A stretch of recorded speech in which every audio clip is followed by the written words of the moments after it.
Today on Doomed!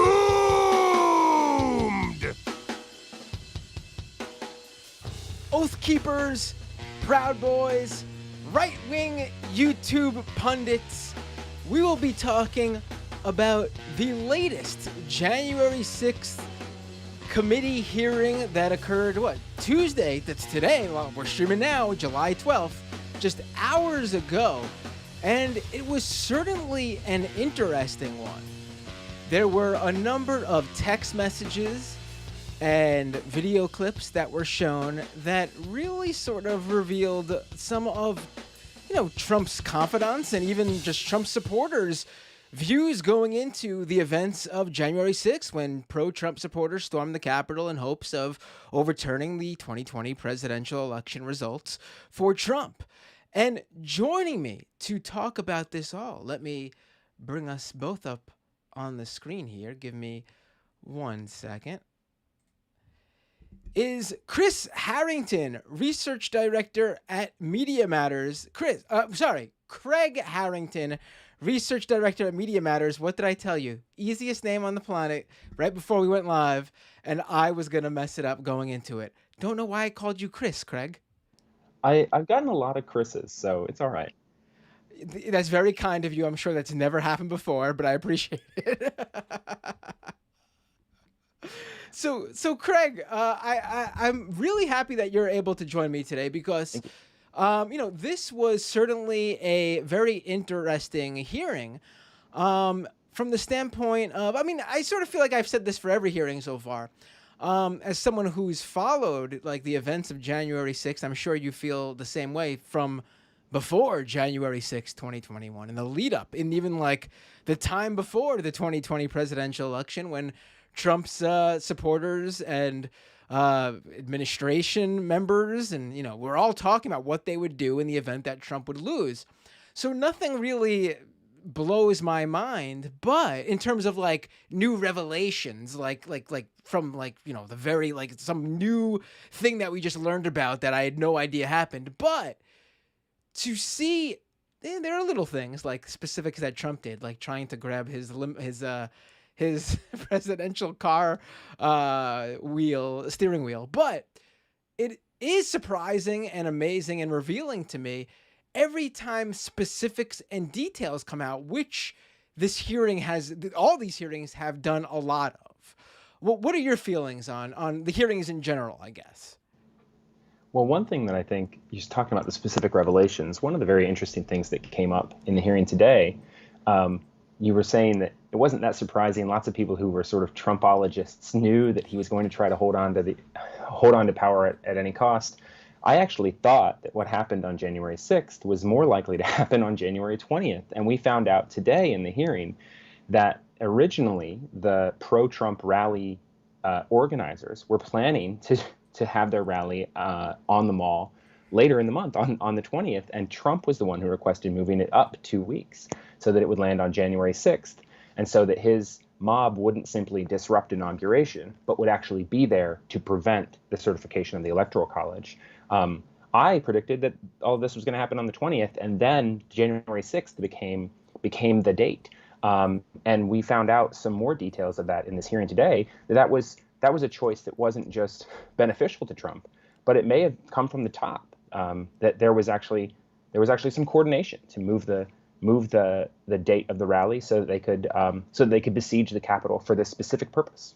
Right, and there were at today's hearing there were these text messages that came into light, and again, the fact that there would be Trump confidants and aides or cabinet members or members of the administration who had concerns going into this, not surprising, but still it's amazing to see some of the names and what they were saying. For example, Katrina Pearson, one of Trump's most loyal on air. She would constantly, I feel like since before Trump won, during the campaign era of 2015 and 2016, where she was constantly on air as one of the main people, just placating Trump on air as much as possible. She had texts revealed at the hearing that basically one of them was how she was concerned about the crazies literally talking about Trump supporters. I mean, it's pretty amazing. And she had a text exchange with Trump's former campaign manager, Brad Parscale, who was the campaign manager who was fired late in the 2020 campaign when Trump sort of tried to serious things up, and he brought on Bill Stepien and a couple of other seasoned campaign hands, mostly from Chris Christie's political orbit. And there was a text exchange between Brad Parscale and Katrina Pearson where here they are on January 6, 2021, expressing real contrition and shock about what was actually happening, about what the rhetoric and what the lies had driven Trump's supporters to do in their name. And in public, Katrina Pearson, at the same time that the insurrection was happening, Katrina Pearson was on television saying that maybe it was Antifa, maybe it wasn't Trump supporters, we shouldn't jump to conclusions, and also saying that maybe they had legitimate grievances.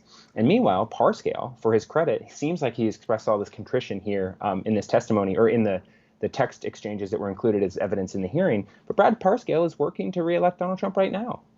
He's still part of the Trump gravy train, even though he was fired. I imagine that he is part of that gravy train because he was, I believe, the highest paid campaign manager in history, raking like $800,000 a year, which is 4 to 6 times more than most national campaign managers make. He was absolutely lining his pockets during 2020 through Trump's campaign coffers and political action committees, and the grift never stops. Right. And I'm looking at these text messages in front of me, the Brad Parscale, Katrina Pearson ones, and it's amazing. I mean, this line from Katrina Pearson, I feel like really sums up in many ways just like the right wing sort of mantra, I guess, in like everything they do. Like he texts her January 6th, so that day, a few hours after it seems the rioters have left the Capitol building. This is at 7:14 p.m. A sitting president asking for civil war. This week I feel guilty for helping him win, says Brad Parscale. And Katrina Pearson replies to him, "You did what you felt right at the time, and therefore it was right." No introspection, no learning from their mistakes, just, hey, you were right when you felt like it was right when you were doing it, so yeah, you were right. You can't, it doesn't matter. It's sort of amazing. I mean, I guess that's sort of, how he's looking at things now. I'm right for doing it now because the situation's different, but so I'm right. It's important to remember that so many of the people who worked to help Trump in 2016 did so because they had sincerely been lied to by mainstream media, by right-wing media. They sincerely believed that Hillary Clinton was like this demonic figure that would destroy America. It's not just that they disagreed with her policies. It's not just that she was going to marginally increase taxes on like General Electric and Jeff Bezos. Lots of people who were steeped in right-wing ideology thought that they were preventing a sort of antichrist-like figure from getting into the White House by defeating Hillary Clinton. And so they felt that they were on a crusade, even if supporting Donald Trump was abominable to them. That's how the so-called moderate Republicans convinced themselves to go onto his side. And Parscale, he's probably one of those people who I imagine he would use incredibly colorful language if he was ever having a conversation about Hillary Clinton to this day. And he thinks that defeating her was probably still worth it, even if it did bring the United States, to the brink of civil war. Right. And we didn't have anyone this time around. Like before today, the previous hearing was that amazing testimony, live testimony, public testimony from Cassidy Hutchinson, who is a former White House aide to Trump's chief of staff, Mark Meadows, at the time. And there were a number of interesting things coming from her. Everything from the steering wheel. Trump reaching over to because he wanted to go to the Capitol building to storm the Capitol with his supporters, apparently. And then, of course, some of the sillier things from before January 6th, where apparently he was so upset with how overturning the election was going for him that she came into the White House dining room and had to was told to clean ketchup from dripping off the walls because Trump threw his lunch because he was so upset. Did we ever Yeah. confirm what that lunch was, by the way? What exact was he eating a hamburger? I don't The know. I important think stuff. maybe it's apocryphal. Maybe I'm making this up, but I thought it was something to do with French fries. But when I was watching, actually, my streaming service froze the moment she said that she saw ketchup dripping, blank, dot dot dot, and and it wasn't because it happened right at the 2 p.m. hour, the 2 to 2:01 exchange, and so I had to reload it, and it was totally worth the wait because it's such a dramatic and ridiculous and totally revelatory story about Donald Trump throwing his food against the wall like a child would have a tantrum. In her opening remarks today, Liz Cheney said, President Trump is a 76-year-old man. He's not an impressionable young child. And it is absolutely true. He is an old man. And he's certainly not a child. But he does have a sort of childlike impressionability where he's convinced himself that the fantasies that he was sowing for his supporters to gin up his base, he does seem to have legitimately convinced himself in many ways that a lot of his lies were real. Because it just doesn't matter. He's a habitual liar. He's a psychopath. He doesn't care about reality. All that matters is whatever serves himself. The most interesting thing I think about Pat Cipollone's testimony today, he was the sort of one of the stars in non-live testimony, is he would have had plenty of opportunities in mainstream media. The New York Times, for instance, would very happily write a lengthy article if Pat Cipollone wanted to confront or dispute or debunk any of Cassidy Hutchinson's testimony from last month. He chose not to dispute any of her claims from her testimony, either in his own testimony or in public media, in interviews, all of which would have been very readily available to someone like him.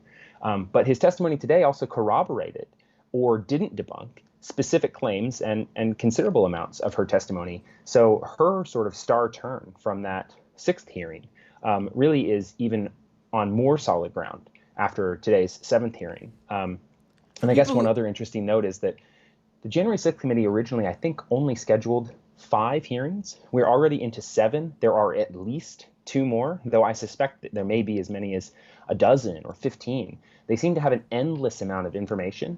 And the hearings themselves, frankly, they're going really well as a media product, as an entertainment product, and as a news product. It's a bunch of home runs back to back for the committee. They're really grabbing attention and really affecting public opinion about Donald Trump and really informing the public in a way that someone like me, like kind of a professional cynic, I'm a little surprised about how successful they've been. But it's because they just have rock solid witnesses just every time. It's amazing how, as it goes on, it seems like more people want to come out and share more. Like, this has been good for them too, in terms of that. Like, people who weren't going to speak with them prior are now saying, I'm ready to do it. Obviously, some people, like I saw there was a report yesterday that Stephen Bannon said he was ready to do a public testimony. Some people, I'm sure, aren't going to go up there, aren't seeking out to pull a Cassidy Hutchinson. Yeah. I don't think Bannon's about to turn on Trump and spill the beans. He's doing it for self-serving reasons, I'm sure, or, he realizes how well these hearings have been going from a media perspective, like you just said, and wants to try to take advantage. But I wasn't planning on getting to this right now, but you brought it up, and it's sort of the perfect segue. It is amazing. I'm a cynic, too, in the sense of I expect at least for Congress, and as someone who's regularly disappointed by the Democratic Party, as much as I'd like them to not disappoint, they always do. I was also someone who was not expecting much from these hearings.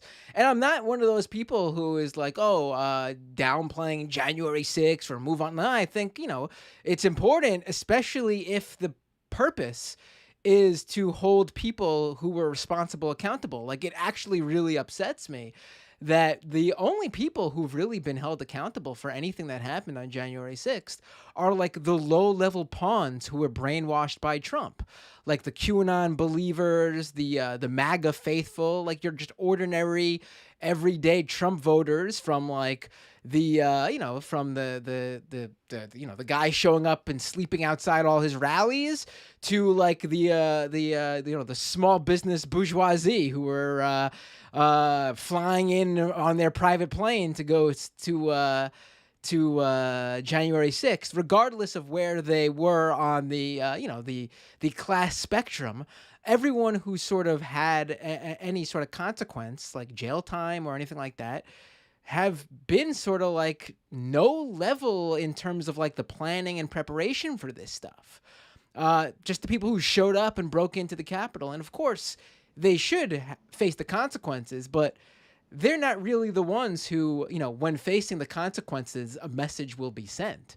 We need, in my opinion, the people who put this together, the major players from the various different groups who worked with Trump to go down in some way, be held responsible. Members of Trump's administration, Trump's family, Trump himself. And so, I was sort of like, obviously this isn't going to happen.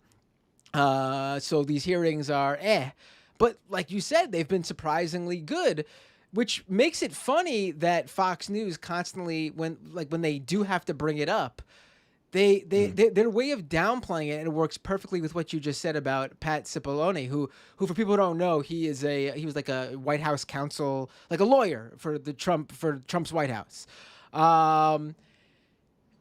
When you said like he could have like had the opportunity to speak out on some of Cassidy Hutchinson's claims, he didn't. And Fox News, their thing when they have to talk about this stuff is to say, "Oh, we didn't hear from the other side. This isn't fair. Where is the two sides to every story? Yeah. Where is the cross-examination?"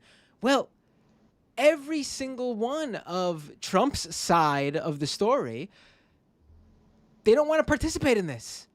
They've been asked to. They've been given the opportunity to, and they just refuse to do it.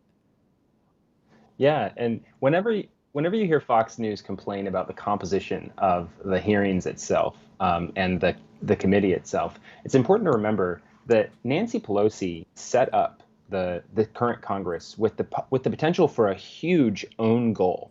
She wanted to create a truly bipartisan 9/11 styled commission with equal apportionment for Republicans and Democrats to do a full-scale bipartisan investigation of January 6th. That would have led nowhere. That would have accomplished nothing.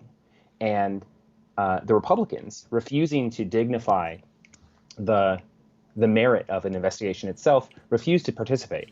And so now we have a bipartisan panel, but it doesn't have and that's allowed them to do really rigorous investigative work that has the full veneer and gloss of bipartisan legitimacy.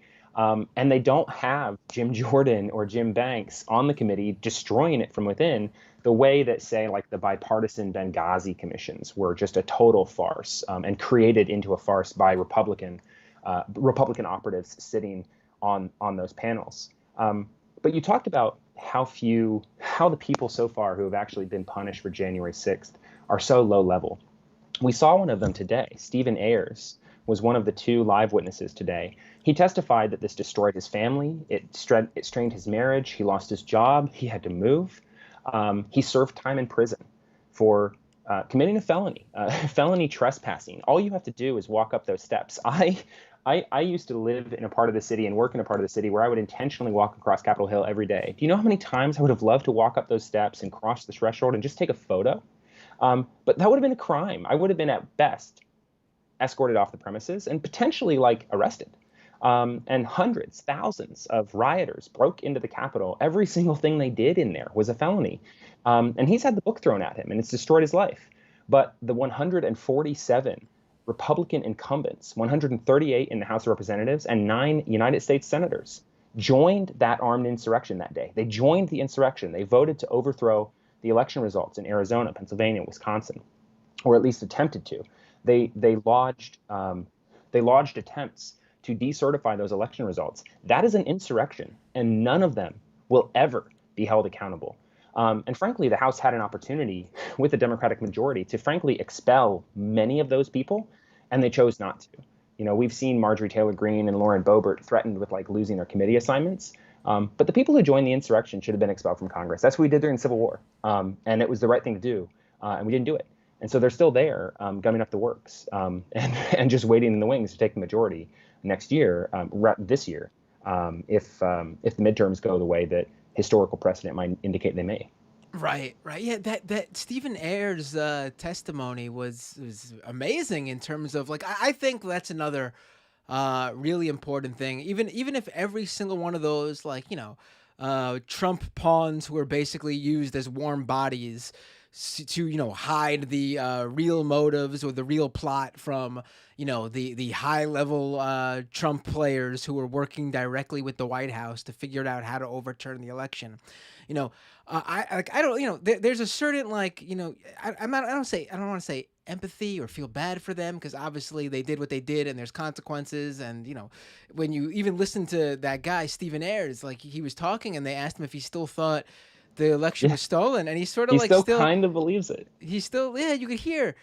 But like there is a sort of like just basic like humanity in terms of like you can see that was like a guy who was not who he was before he was brainwashed by all this bullshit that he read over the past like 5 or 6 years.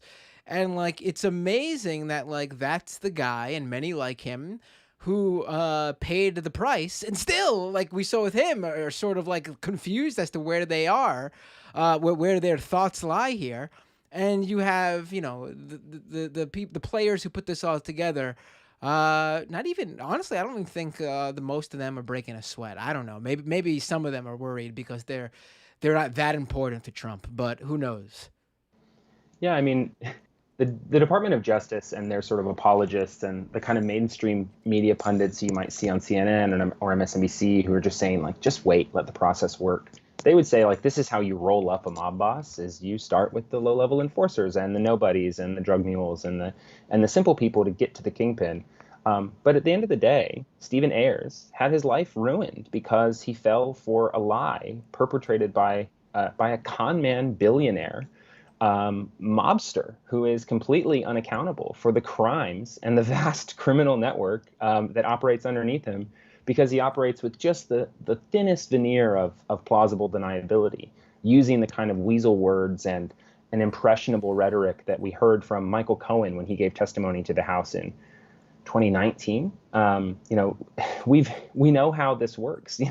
He essentially works like a mafioso in a movie might. And the people who are getting rolled up and hurt, the people who showed up on January 6th to take part, to be the sort of the warm bodies, the mob that acted as cover for the organized violent insurrectionist leaders, the Oath Keepers and the tactical militant groups.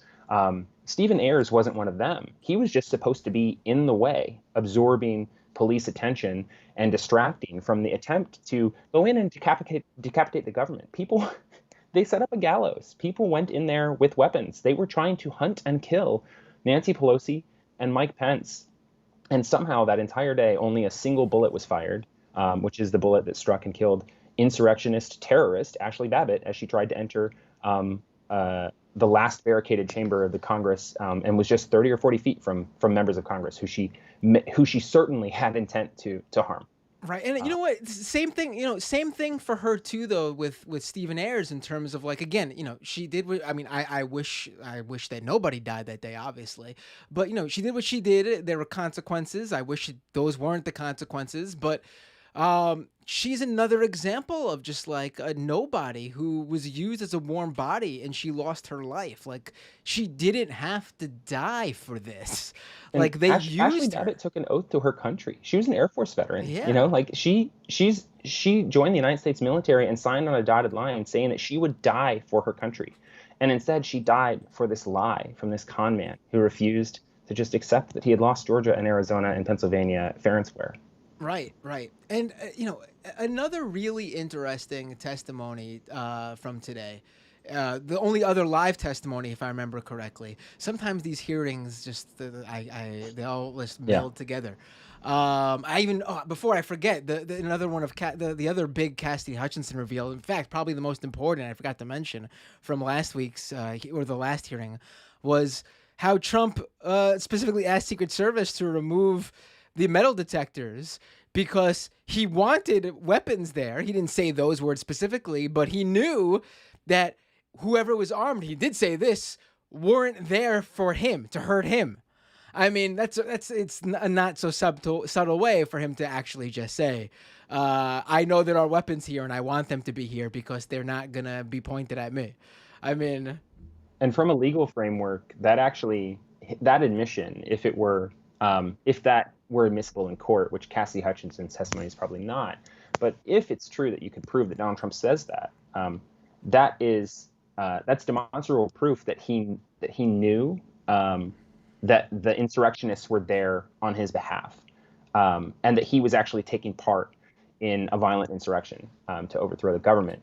It shows his state of mind and his culpability of guilt for his participation and leadership of the insurrection. Right. Now let's get to this the only other live testimony from the July 12th, January 6th hearing. The former Oath Keeper spokesperson, Jason Van Tadenhove.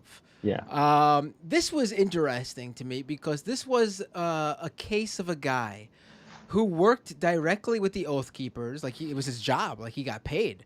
And like they hired him for this.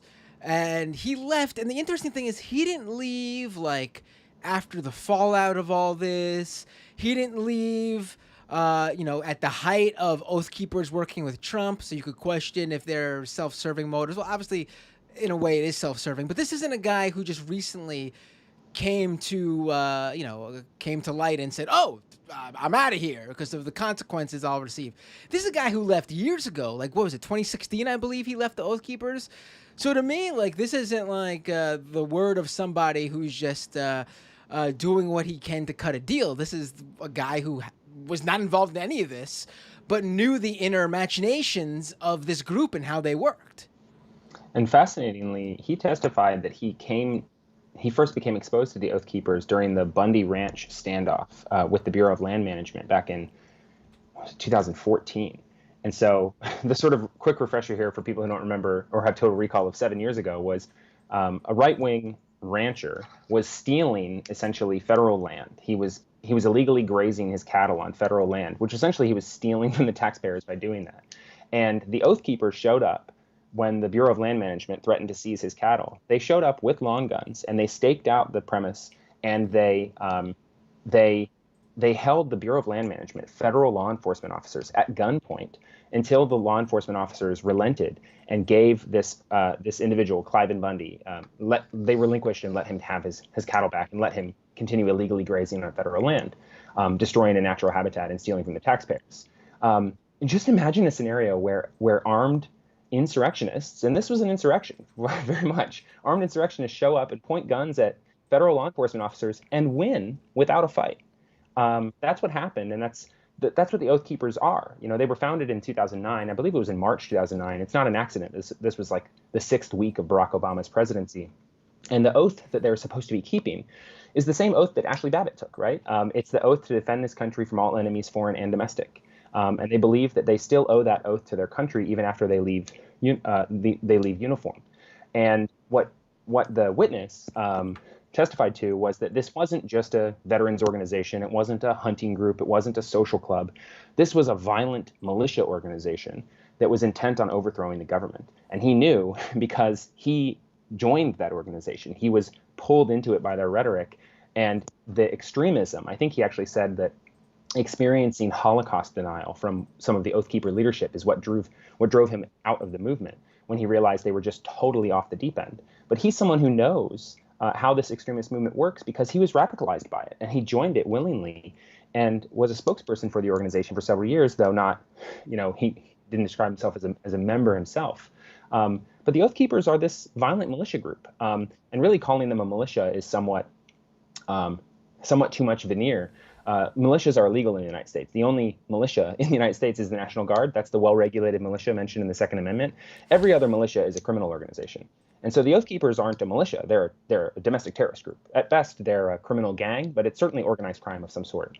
And they have violent underpinnings and have always sought to undermine and potentially overthrow the United States government. They started doing it by pointing their guns at immigrants and border agents in the southern border zone in 2009, 2010. Members of the Oath Keepers refused to take lawful orders from President Obama when they were still members of the military. And they continue with their extremism all the way up to the point where several of them organized tactical military operations to go into the Capitol on January 6, 2021 and actually capture members of the government. We see that on video. There's plenty of publicly available evidence of this, and the January 6th committee has increasing testimony to this effect about the role that the Oath Keepers played in organizing, casing, and spearheading the mob, and using the mob as cover for their own movement toward decapitating the government. Right. You know, they're the perfect, the perfect example of how, whenever anyone just says, "Oh, January 6th was just like a protest that went off the deep end," and there was maybe they'll even go so far to call it a riot. I mean, you just have to look at those videos. Like, yeah, if it was just the Stephen Ayers and Ashley Babbitt's, climbing the building outside, maybe you can like get away with arguing that it was just a spontaneous event. Still, Trump got them all there and riled them up, but spontaneous event where people, went wild. But there's video proof of the Oath Keepers in the audience, very clearly, like, with a plan of action that they had, like, scouted out ways to go up steps, and you could see them together, not just like one guy in military gear who showed up by himself, like large groups in certain areas ready to go. I mean, some of them even had like what are those, like, I'm having a mental block, those like plastic handcuffs, those zip ties. Thank you. Yes.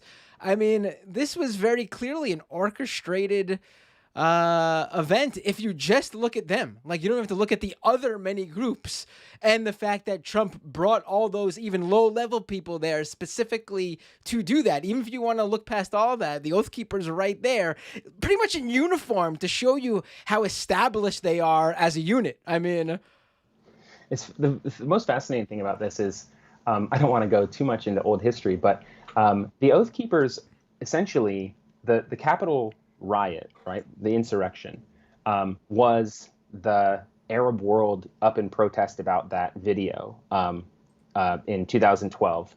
That was the launching point for the Benghazi attack, right? There were these protests all over the Arab world about a supposed video that misinformation had said was funded by the United States government, that was deeply derogatory toward Islam. And in the city of Benghazi, hundreds of people were protesting in the street. And inside of that protest, al-Qaeda terrorist elements inserted themselves to use the protest as cover, to use the mob as an opportunity to get closer to American assets. And they used that mob to lay siege to the American consulate in Benghazi. And that is exactly what happened to the Capitol on January 6, 2021. But the terrorists inserting themselves into that mob weren't al-Qaeda. It was the Oath Keepers and the Proud Boys. Did you just brought that? I'm having like vague memories of that now, and it's all coming together. Was the actual video that you're talking about that set off what happened in Benghazi? Was it that video by that guy down in like Florida who burned the Quran publicly? The guy who burned Qurans, yeah. And then he showed up at the Ground Zero Mosque, and there was a whole bit. The Ground Zero Mosque, unbelievable! Oh my God, this is going back now. Yep. I even remember when you were talking about the Bundy thing. I was even like, I remember that like it was yesterday. This is my life is the timeline of my life could be laid out by following right wing extremism. That's unfortunate for me. It's been a pretty horrifying 15 years if your sort of maturation in American politics began with the Great Recession, and it's really just been one kick in the knees after another. Right. I mean, my radicalization, my getting into like leftist politics, and was the fallout of 9/11. So it really has been even beyond it for me in terms of like, the George Bush years. Oh my God! But I don't want to go too far off. Let's stick to, because there's a lot more here to talk about, and I want to definitely hit. Did we cover everything with the Oath Keepers? Because I don't want to look over anything on that. Was there any other revelation but the testimony of some background? I don't want to look over any Oath Keepers stuff. Did we hear anything about Stuart? Was the Oath Keepers leader? What's his name again? Stuart Rhodes, right? Stuart Rhodes. Was there any? There was a bit of conversation about him, but the primary focus wasn't so much, he didn't provide the core of the testimony. And so the primary focus was about the Oath Keepers as they organize and operate as a whole. And the most interesting thing there was just this individual was turned off by the Oath Keepers because of their other abhorrent beliefs, but not the violence and the white nationalism. It was all the other abhorrent and conspiratorial things that came to a head with this anti-Semitic conspiracy. Right. Well, maybe it'd be nice if they eventually come to have a come to Jesus moment and realize that, oh wow, all these things are always linked. They're always linked. But who knows? So let's now talk about this. Let me set up, because there's a video clip I want to play. I'm very excited to play this clip because I was watching the hearing, and they do this whole lead up into the various different right-wing online figures who basically were talking about January 6th in detail publicly on their platforms, basically espousing exactly what was going to go down January 6th weeks before. Now, an interesting thing, I don't think we actually really know this yet. And do we have any idea, because we don't have the direct link yet between Trump and any of these figures, like, for example, an Alex Jones. We know that Trump has been on Alex Jones's show. We know, Roger Stone is a good friend of both Trump and Alex Jones. Do we have any inclination yet in terms of proof or anything that's been shown that how did so many of these right-wing internet figures and personalities, how did they know about January 6th scheduled events before it was even it even went through the grapevine from Trump even saying, go down here on January 6th?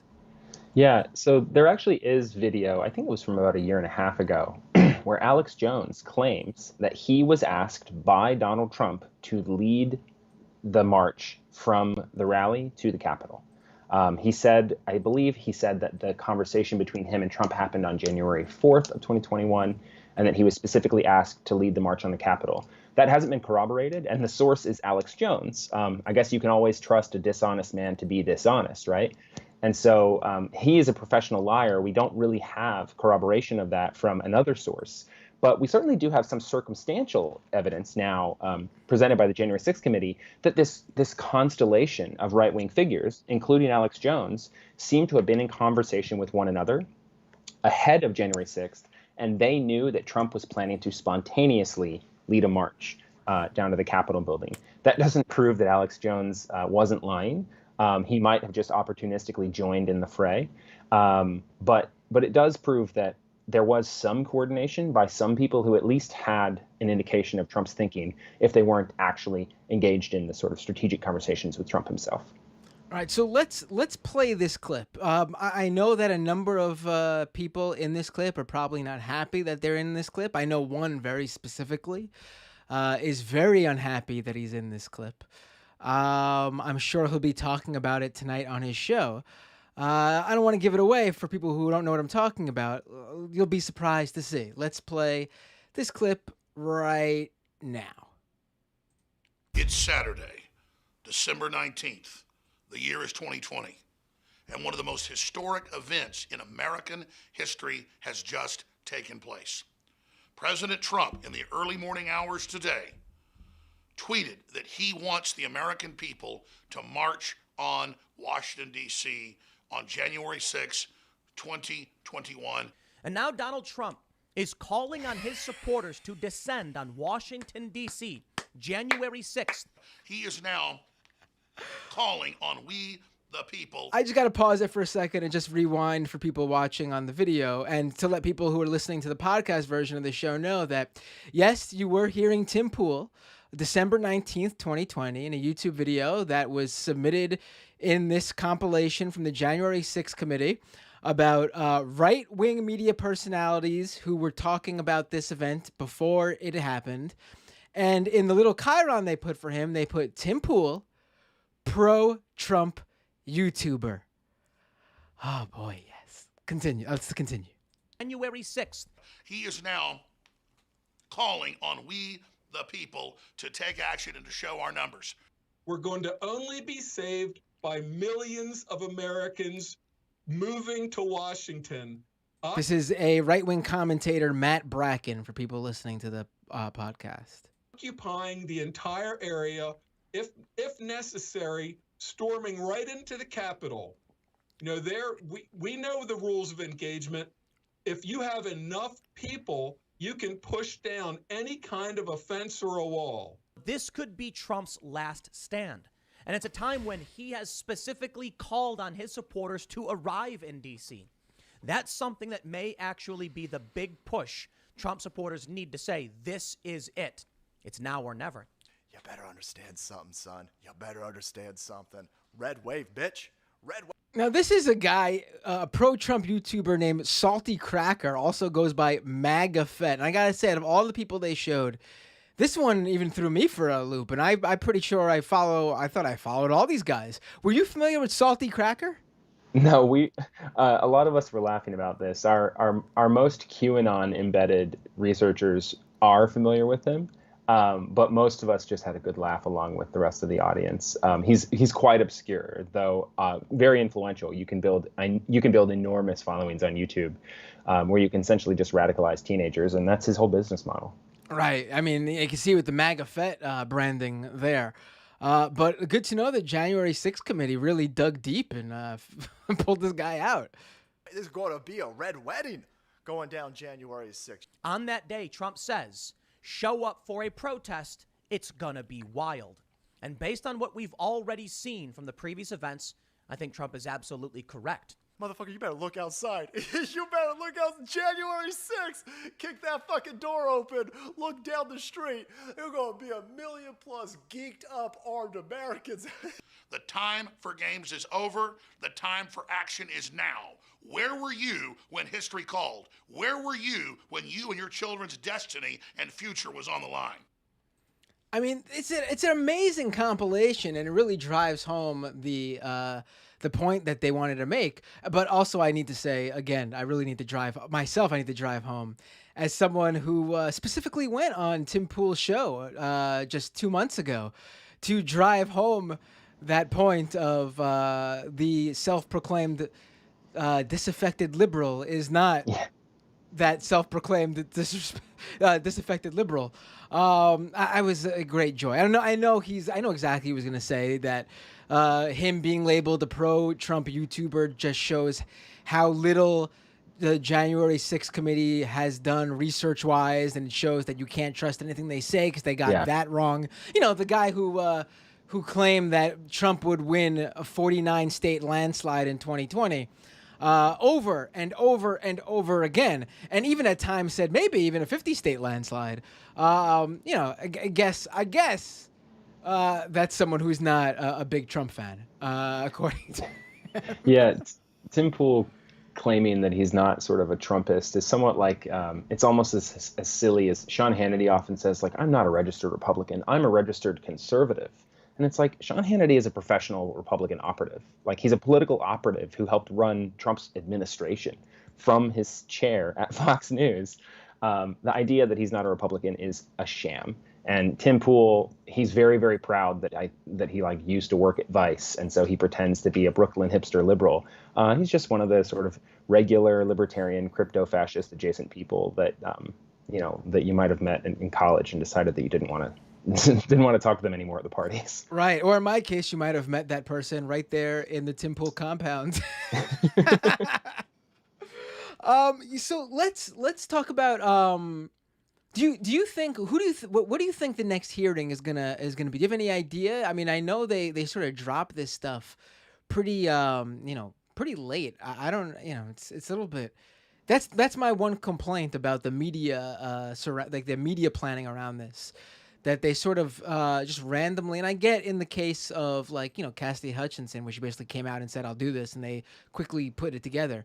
But the one today was planned for a little while, and I feel like people didn't know exactly what it was going to be about. I mean, Media Matters reached out to me with some ideas of what it would be about, and I actually had to wait to watch it myself to make sure that that's what it was going to be about, so I knew what we would talk about.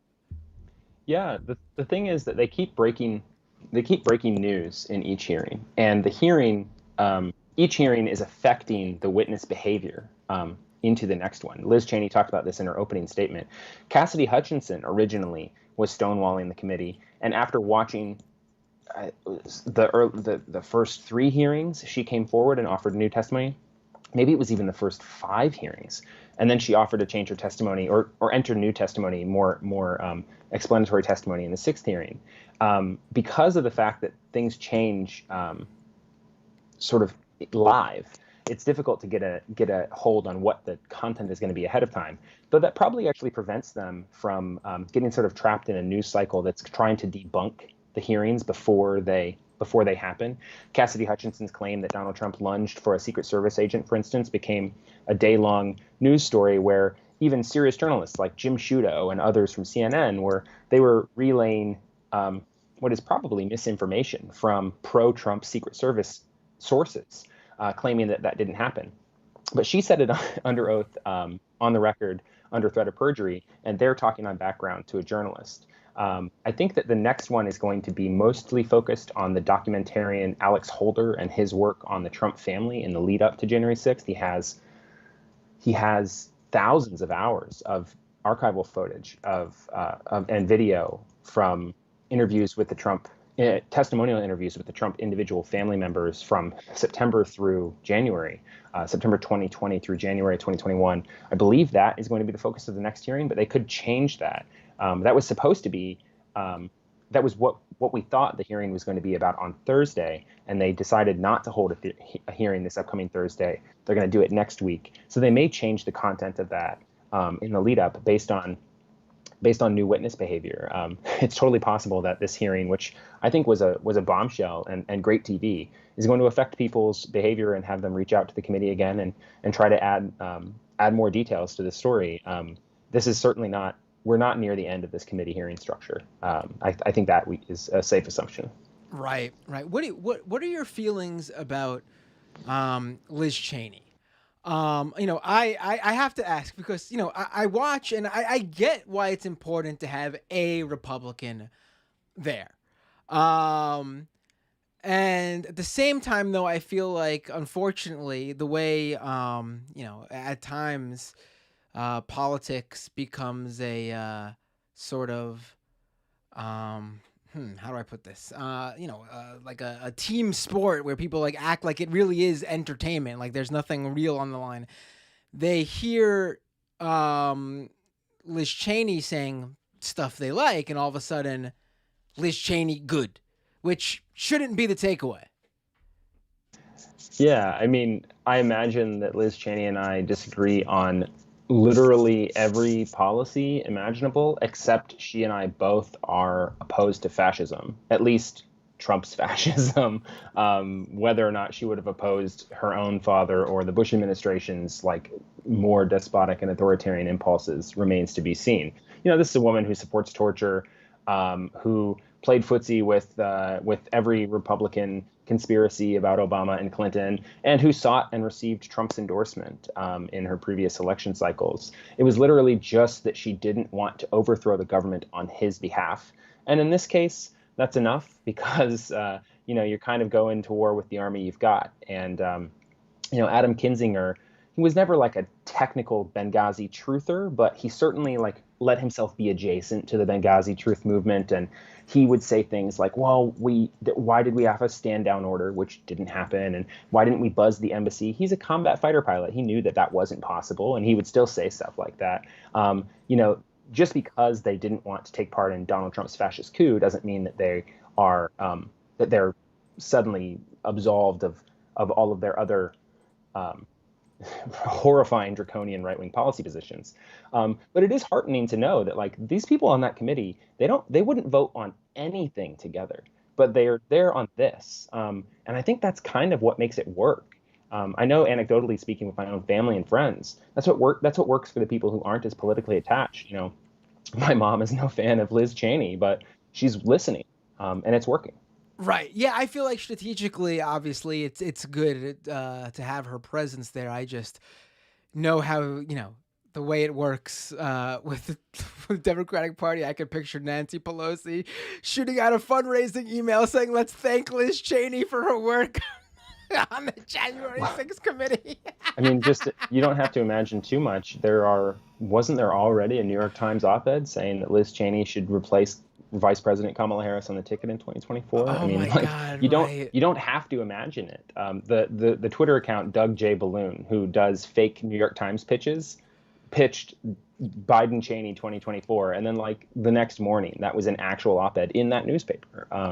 The predictable sort of rush to beatification, like to lionize a Republican who is a Trump apostate, is very predictable. But in this case, it's the least harmful part of what we're seeing from the Republican Party. Right. Craig Harrington, research director at Media Matters for America. Thank you so much for joining me. This was absolutely great. You had mentioned before the show that you were worried because there was a storm where you are, and your dog and everything. I was just worried about losing the internet connection, but everything worked out. Yeah, fortunately, I live in Washington, D.C., not like Austin, Texas, where we don't have to live in fear of our electricity or our internet cutting out randomly in the middle of the day. We live in one of those liberal hellholes where we're like have good governance. Right. And before we go, let people know where they can find you online. Feel free to drop any links, social media handles. The floor is yours. Yeah, so most importantly, please check us out at MediaMatters.org. You can find research from myself and the whole team at Media Matters for America, which is updated virtually 24/7, correcting misinformation, conservative misinformation, when it pops up in right-wing and mainstream outlets alike. You can follow most of our researchers and staff on Twitter as well, and if you'd like to follow me for what's mostly politics and National Basketball Association free agency updates, I'm at Craigopedia. Well, that's the most important combination of things. Not for me, though, as someone who does not watch the sport, but people will appreciate it, I'm sure. Thank you so much, Craig. This was fantastic. Have a great night.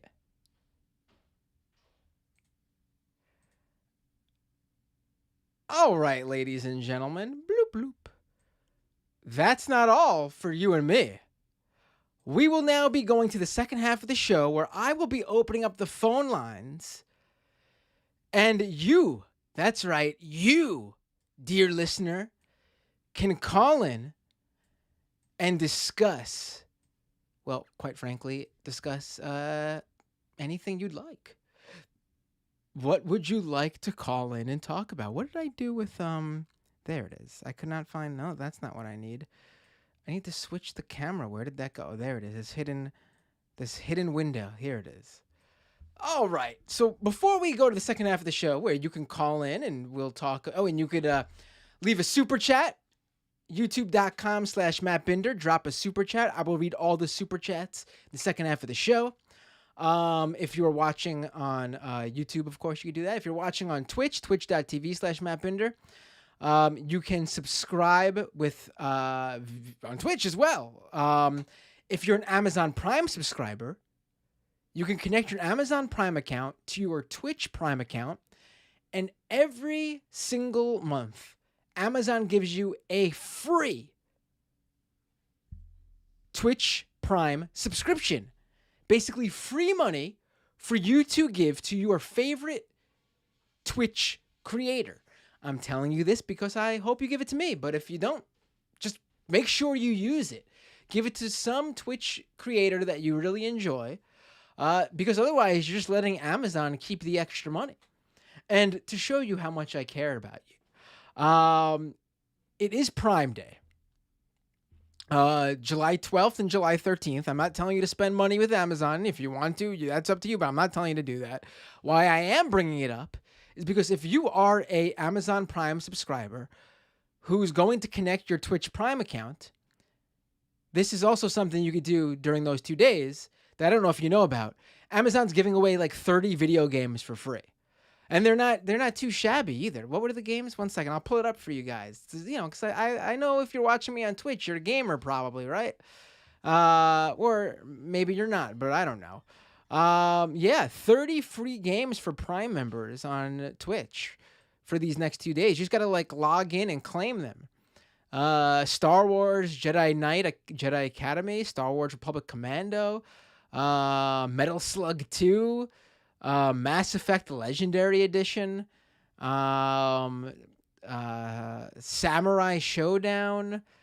I guess some of these are like indie games that I'd not heard of. But you should check them all out. They're free. Fatal Fury, I know that one. Cool. I gotta download these. So when you connect your Amazon Prime account to your Twitch account, and you give me your free monthly Twitch Prime subscription, be sure to also download those games for free. And you got to manually resubscribe every month, by the way. It's not an automatic, because they don't want to make it easy for you to use the freebie. Every month you have to manually resubscribe to the Twitch channel you want to subscribe to, or use your subscription on a new Twitch channel. And also, perhaps the most important way you could support this show, if you can, patreon.com/MattBinder. I am so grateful to the people who subscribed over the past week, because I made a call letting people know that, it was last week was the beginning of the month, and every month we lose some Patreon subscribers, because cards get declined, cards expire, people have to cancel because hard times, lose their job, or, times are tough. Totally get it. This request is only for people who have, a disposable income and want to use it to support the show, or quite frankly, everything I do, because it's not just for this show, it's for Scam Economy and anything else I put out. We are at a new high of 356 patrons. I would really like to, the ultimate goal for the near long term is 1,000 patrons, and we're about what? 35% of the way there, which is not too shabby. But the short-term goal is 500 patrons. That's my number for being able to bring someone on board to help get me more content, help me create more content and put more content out there. So if you could help me get to those 500 patrons, that's only about, 144 more. That would be awesome. And I really do think having that person on board to help would really kickstart, really help move things along quicker too. So patreon.com/MattBinder to support this show if you can. And these are the fine folks who subscribed over the past week. Nick, Michael C., Joseph M., Numbskull, Robert P., Dustin B., David B., Aaron K., Benjamin L., Junta/Cult, Brian M., Bradley M., Rostco K., and Family L.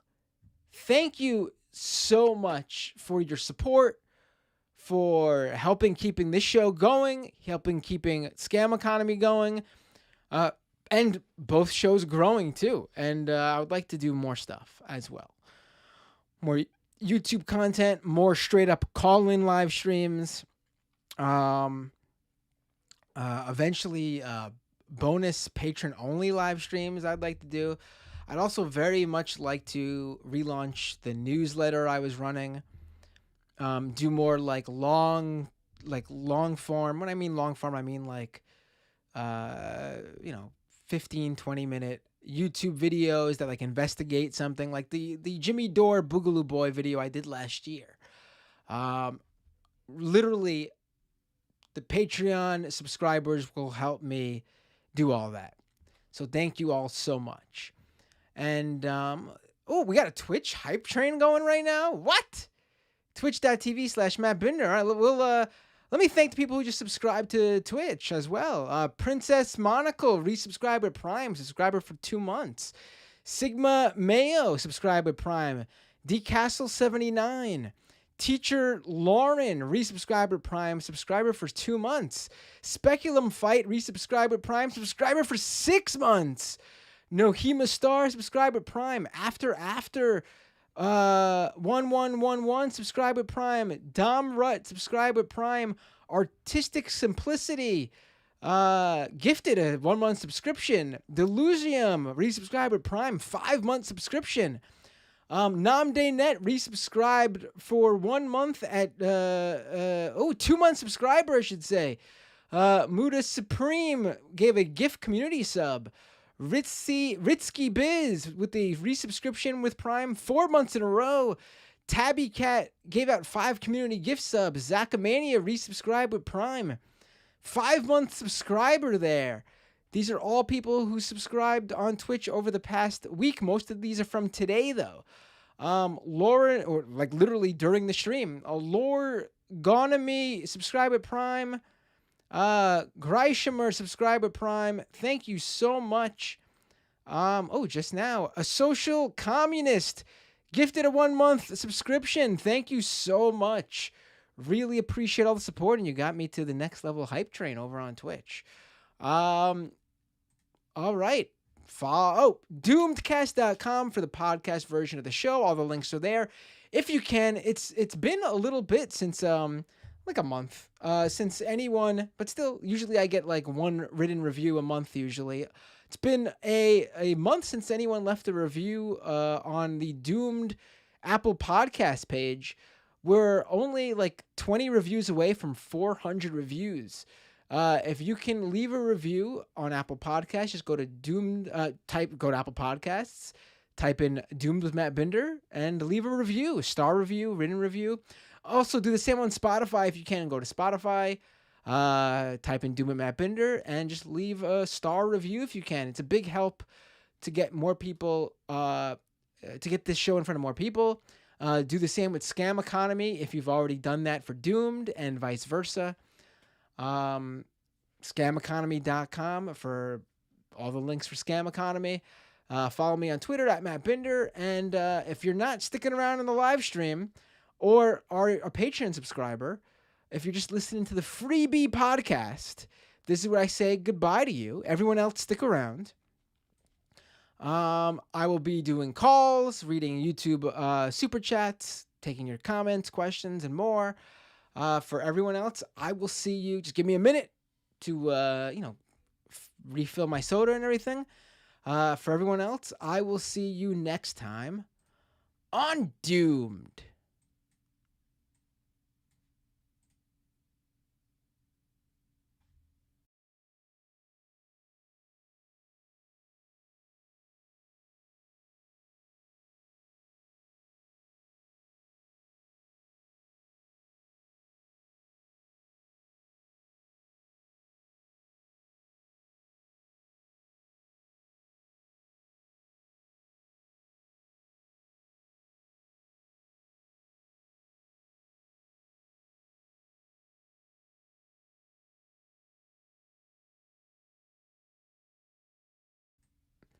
All right, we are back. Hello, everybody. Welcome to the second half of the show where you can call in. Just open up Skype, type in Doomed Live, one word, Doomed Live. You'll see the username. Dial in. I take the calls as they come in. There's no screening, no screener. No one picks up and says, hey, what do you want to talk about? Checks to make sure you aren't like a right-wing troll. Literally, I welcome you if you are right-winger, conservative, libertarian, crypto, currency bro. Please, if you disagree with me, especially call in. And also, if you don't disagree with me, you could call in. Let's go to the phones. I will take your calls right now. And Skype just hung up on everybody. That happens. Hold on. Give me a second to fix Skype here. All right. Skype always takes a minute to warm up. Here we go. All right. Now, everything should be good. Hey, what's your name? Where are you calling from? Oh, hey, it's David from Milwaukee. Hey, David from Milwaukee. What would you like to talk about? Oh, just wanted to see if you heard the good news about Joe Biden's executive order. No, what? So he signed the executive order saying that, like, all institutions that receive Medicare so like payments, they have to give life-saving medical treatment to anybody, like abortion, stuff like that. Like if that are pregnant, that if it's life-threatening. Okay, so right. they're I did forced see. to treat. I did see that. No, that's. I mean, it's definitely good. He did that, but it'll be interesting to see how that's. You know. I mean, it is the smallest movement forward that stupid, doddering old corpse can make. But it is at least a direction that he's moving in. And maybe, just maybe, we can keep pushing that stupid idiot to do more stuff. Right. I mean, I definitely agree that it's good that he did that. My question is, you know, if someone is in that position right away, and they are being denied that sort of medical care, you know, the executive order, you know, it's good that he did it. Yeah. But It's definitely doesn't help the people that are doesn't help the people that are already been affected by this and have already done, you know, which is more than we'll probably know, you know, even though it was like a week of these people being exposed, you know what I mean? It's like how God only knows how many people have been murdered by the state, you know, in that time frame, which is terrible, you know, to think about, but a reality that we have to come to grips with. Yeah. But yeah, no, it's good that he did it though, for sure. I agree. He should be doing it a lot more and fully use whatever tool he has in the arsenal. Of course, he said that he doesn't want to, but you know, maybe we can keep pushing. We'll see. It does seem like he's got to worry about re-election, and not just re-election in the sense of winning like the 2024 general election, but even getting past the primary challenge, which I'm almost sure there's going to be at this point.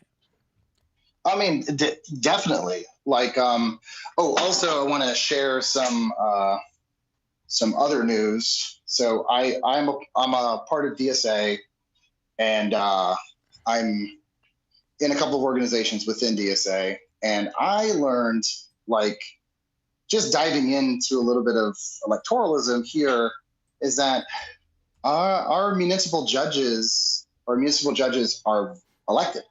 They're elected officials. And they don't. Hello? You just cut out. Are you there? It says your connection dropped.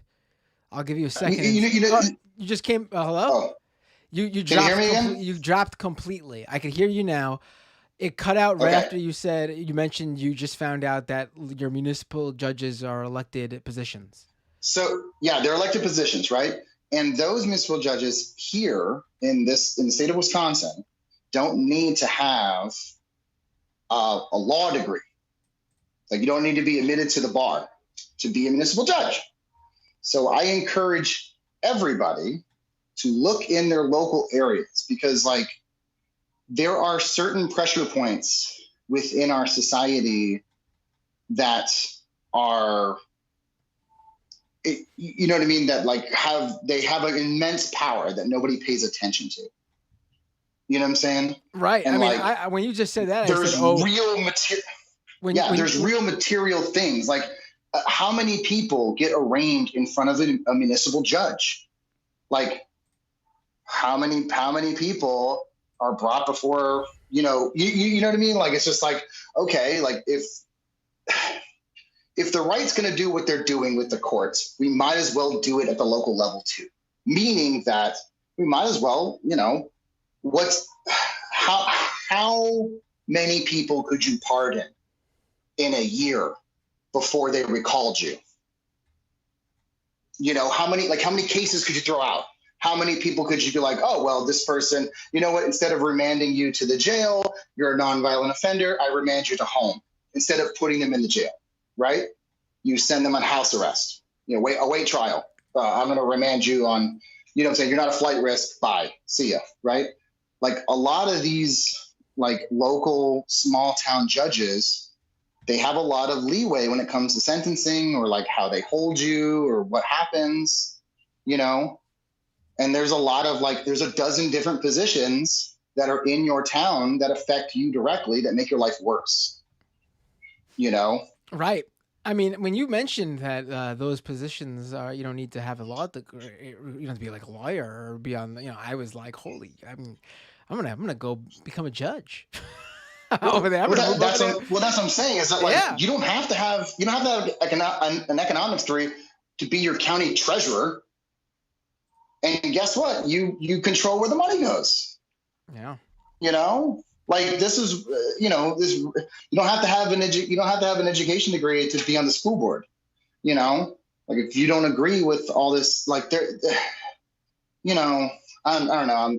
I feel like I'm pushing for stuff that people just aren't interested in. I don't know. It gets me kind of excited where I'm just like, wait a second, hold up. Like there are actual seats in this thing that we can sit at and like hover over and kind of affect some real material change instead of just like bitching about it on the internet with each other. No, which is a fun thing I love to do. Absolutely. I agree. No, that's, yeah, for sure. Also on a different note, I'm gonna see if I can flip my camera around. And here are pictures of my cats. Oh wait, hold on. Let me just you didn't have your video on before. Give me a second here. Let me pull it up. I keep losing this window. Where does it go? Give me 1 second. There it is. And just to you know, as a reward for hearing about my electoralism, nice sneakers. Here's a video of my cat. Oh, thanks. Well, he disappeared. I apologize in advance. Oh, it's all good. Oh, yeah. There you are. All right. As a reward for my talking about electoralism, here's more stuff. Oh, what's his name? So I have two of them. One of them's name is Patches. The other one's name is Tux. Before anybody asks, they are both fascists. They, as cats are usually. I'm trying to turn them socialist. It's fine. Don't worry about it. Their re-education is coming. So they're just very demanding at the moment. Cats are that way. Yes, without a doubt. Those are definitely what cats. I mean, my cat, whose name is Sabu, after the pro wrestler Sabu, because he literally we named him Sabu because just like Sabu the wrestler, he likes to leap onto things without really paying attention to what he's doing. So he's like a sloppy acrobat. Oh yeah, they're daredevils. But some cats, they're definitely. My previous cat would leap onto things and be very careful and be very dainty about making sure that even when she would jump onto things, that she didn't knock anything over, that she didn't land on anything. Sabu, our cat now, on the other hand, does not look before he leaps, has knocked over many potted plants because he just jumps on a windowsill because he saw a bird, pays no attention to the horde of plants he's about to land on, and then freaks out when he lands on them and knocks them all over. Our first cat did not do that, so it was a shocking awakening for us to see the cat that did that. Yeah, it's been like I got my cats at the beginning of COVID when they were really small. They're about 2 years. They're a little over 2 years now, and they were litter mates. So they're both from the same litter, brothers. Got them fixed around the same time. And I've had cats in the past, and they've been relatively like standoffish and like super like whatever, And then I got these two guys, and I've just been spoiled with them the whole time, and they're super like attached to me all the time. And I love it. They're very demanding of my time. So I'm trying to make a better world for my cats and my other family and stuff like that. So it's like, hell yeah. Yeah. They're cats deserve a good life. No, for sure. Yeah. Thanks for the call, Dave. Have a great night. Really appreciate it. And I absolutely agree with your sentiment, by the way. Even if you don't think you want to shoot for like, judge or treasurer because you don't feel like you want to be responsible for legalities or finances. There are many positions that you should look into, folks. Local, like your homeowners associations. They have a huge impact on where you live. Like, you don't want some other person. Don't you have to own for that, or don't you have to own for that? Well, if you do, like, if you live in a place that has a homeowner association, you should run for like that presidentship. I would never. If first of all, I do not have the money to buy a home, but if I did, I would go out of my way to make sure that I would never buy a home part of a homeowners association. It seems like the most. Yeah.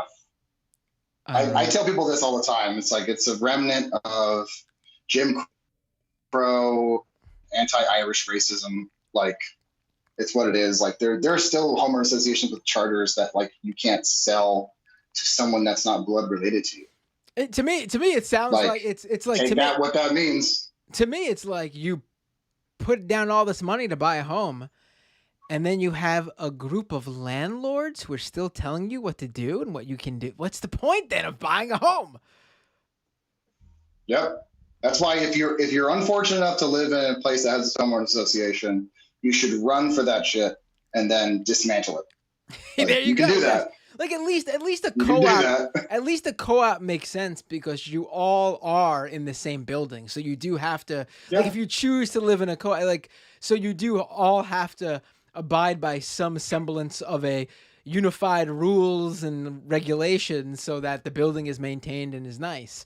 But for a homeowners association where everyone has their own home, I mean, I don't know. I think that's it always came across very scammy to me. Oh, it is.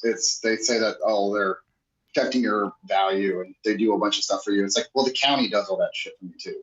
So, like, live in a. When I owned a home, I lived the dream for a little bit, and I owned a home, and I made sure I didn't have a homeowner association because I'm like, the county takes care of that stuff. They runs the regulations. They'll figure it out. So it's fine.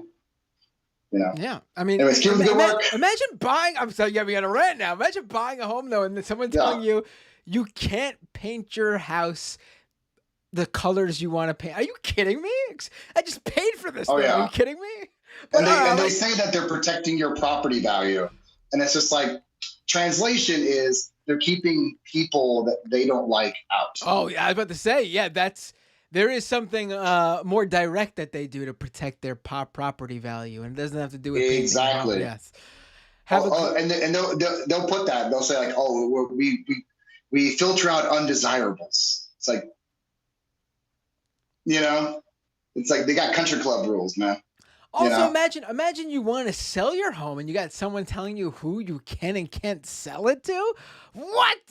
Yes. What? Like anti-freedom.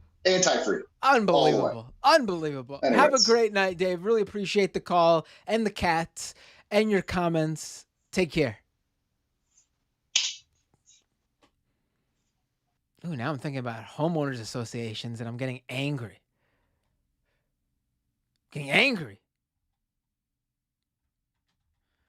Although I do like how it's the acronym is HOA, so I just go HOA, like I'm Al Pacino in Scent of a Woman.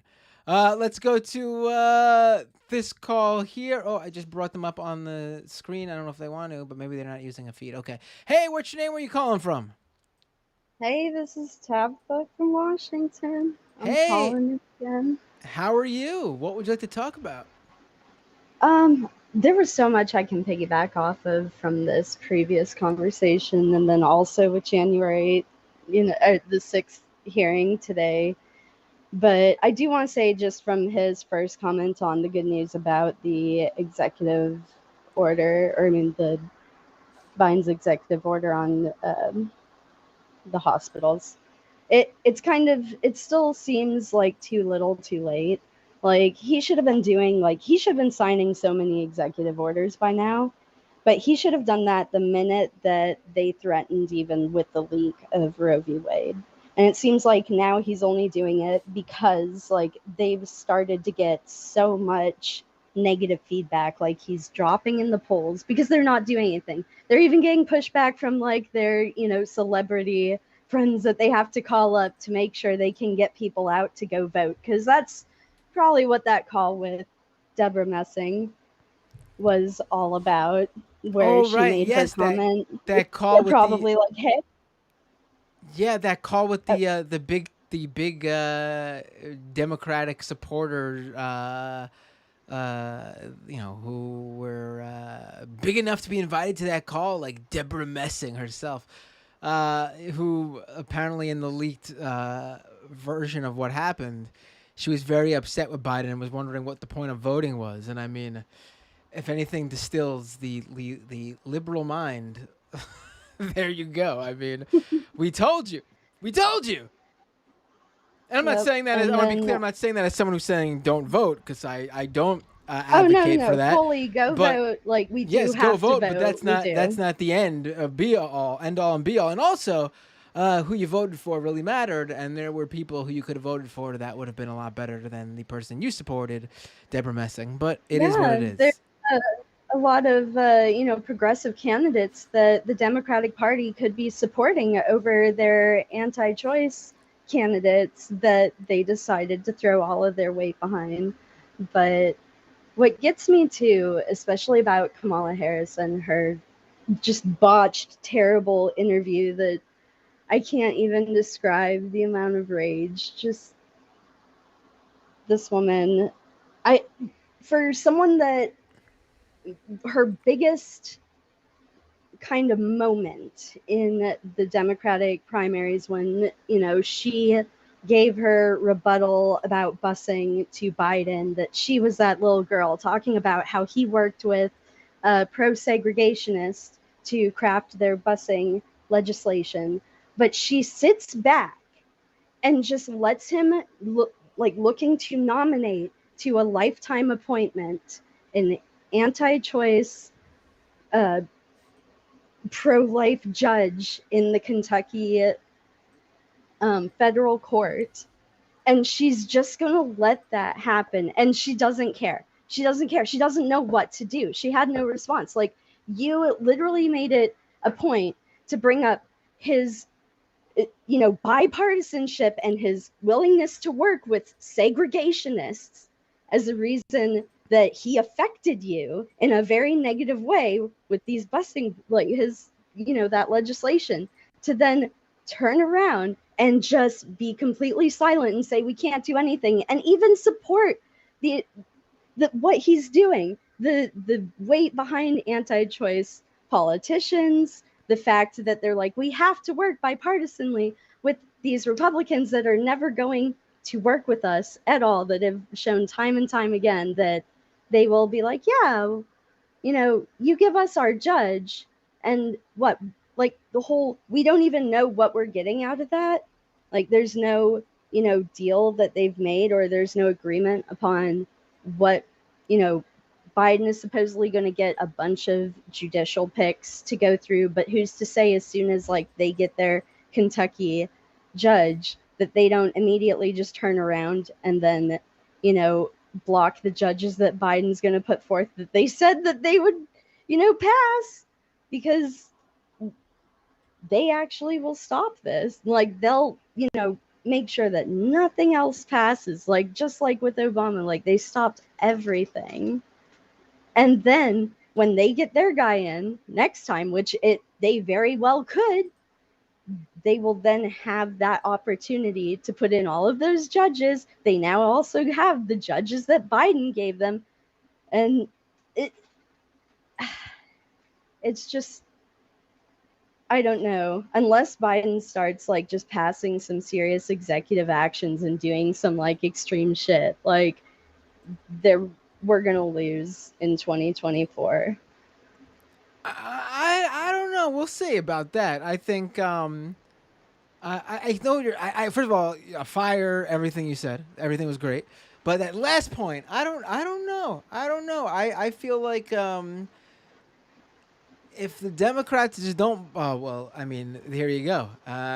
There's my mistake. I'm going to have to roll back here to say if the Democrats just don't fuck it up, which we all know they will. But I mean, but look at where we are right now. Biden, like, this is really weird. Like, it's really weird, the polling that's come out where Biden is underwater. Huge disapproval of the president and like the presidency period and Biden himself.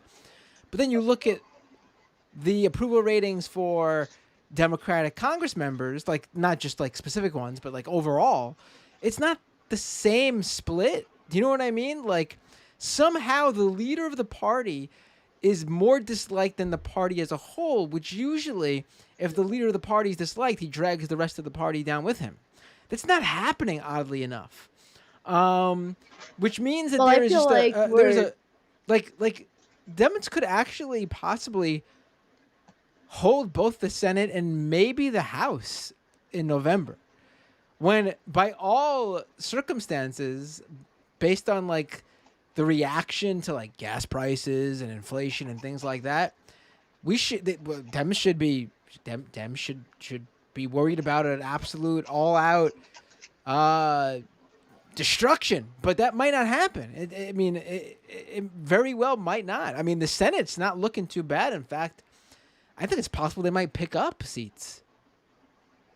Well, I feel like that partially is more due to people being so scared that they are willing to, after, like, this is the very first time in history we've seen like rights rolled back the way they have been, and to also then see the party doing nothing on top of it. I'm sure if the Democratic Party was to come out and support more progressive candidates and get behind the movement, they would see even bigger jumps in the polls.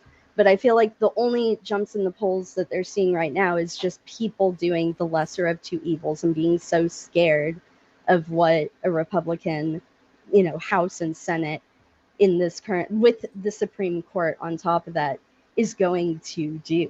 Because, I mean, this could be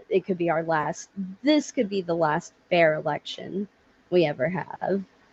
But I'm afraid also then, like, they're up in the polls right now because all of this is still fresh and the Republicans haven't gotten their messaging down yet, and it hasn't been repeated, and we still have until November that Republicans win when it comes to messaging. And Democrats use Republican messaging to beat down progressive candidates. So they adopt the Republican talking points and kind of help the Republican Party in a way that, I mean, unless we can get Democrats to stop voting for the incumbents and start, and I butchered that word, I think, but voting for the progressive candidates, like putting their weight behind them. And, if they want to say vote blue no matter who, it's like, okay, well then vote for this progressive candidate that's going to get the young people out to vote, that's going to get people pumped up for the Democratic base, that's going to get you your more undecided, or like, instead of aiming for trying to get those Republicans that are still never going to vote for you, they have shown they will not vote for you. Stop trying to get the Republicans back. Stop it. Like, we see that it is a bigger section of people that are undecided or that just don't vote in general because they hate what politics has become. So if they want to change that, get new blood in there, get those progressive candidates that are bringing all of that. Like, they love using AOC for fundraising. They love using the squad for fundraising, but then they beat them down when it comes to the actual times to vote for like legislation to support progressive policies in like bills in the House and the Senate. But if they know that the progressive message gets them their fundraising and gets people riled up, then if they want, like, part of me feels it's intentional then. Like, they know how to win, but they don't want to because their donors don't want those candidates. So how do we convince the voters, instead of just the politicians, instead of, getting them to support the candidates, to then get the voters to support, or just Democrats and older Democrats in general have kind of been already beaten down and believe in the whole lesser of two evils, just always vote, even if they're not the greatest, just vote for the centrist Democrat. Like, how do we get around the politicians and get those people to vote for the progressive candidates, being like, it doesn't matter, like, we've shown them time and time again in every election that it doesn't matter how centrist of a candidate that we run in the general, like, they're still going to call them communists. They're still going to fearmonger about them. And we're not going to get those Republican voters. We never will. But how do we get those older Democrats to not be scared that, we're either going to split a vote on it, like a third party candidate and like be a spoiler? Like, how do we get them more on board with the progressive candidates in the primaries to get them into the general, so we can then be like, vote blue no matter who. This is the candidate. You guys always say it.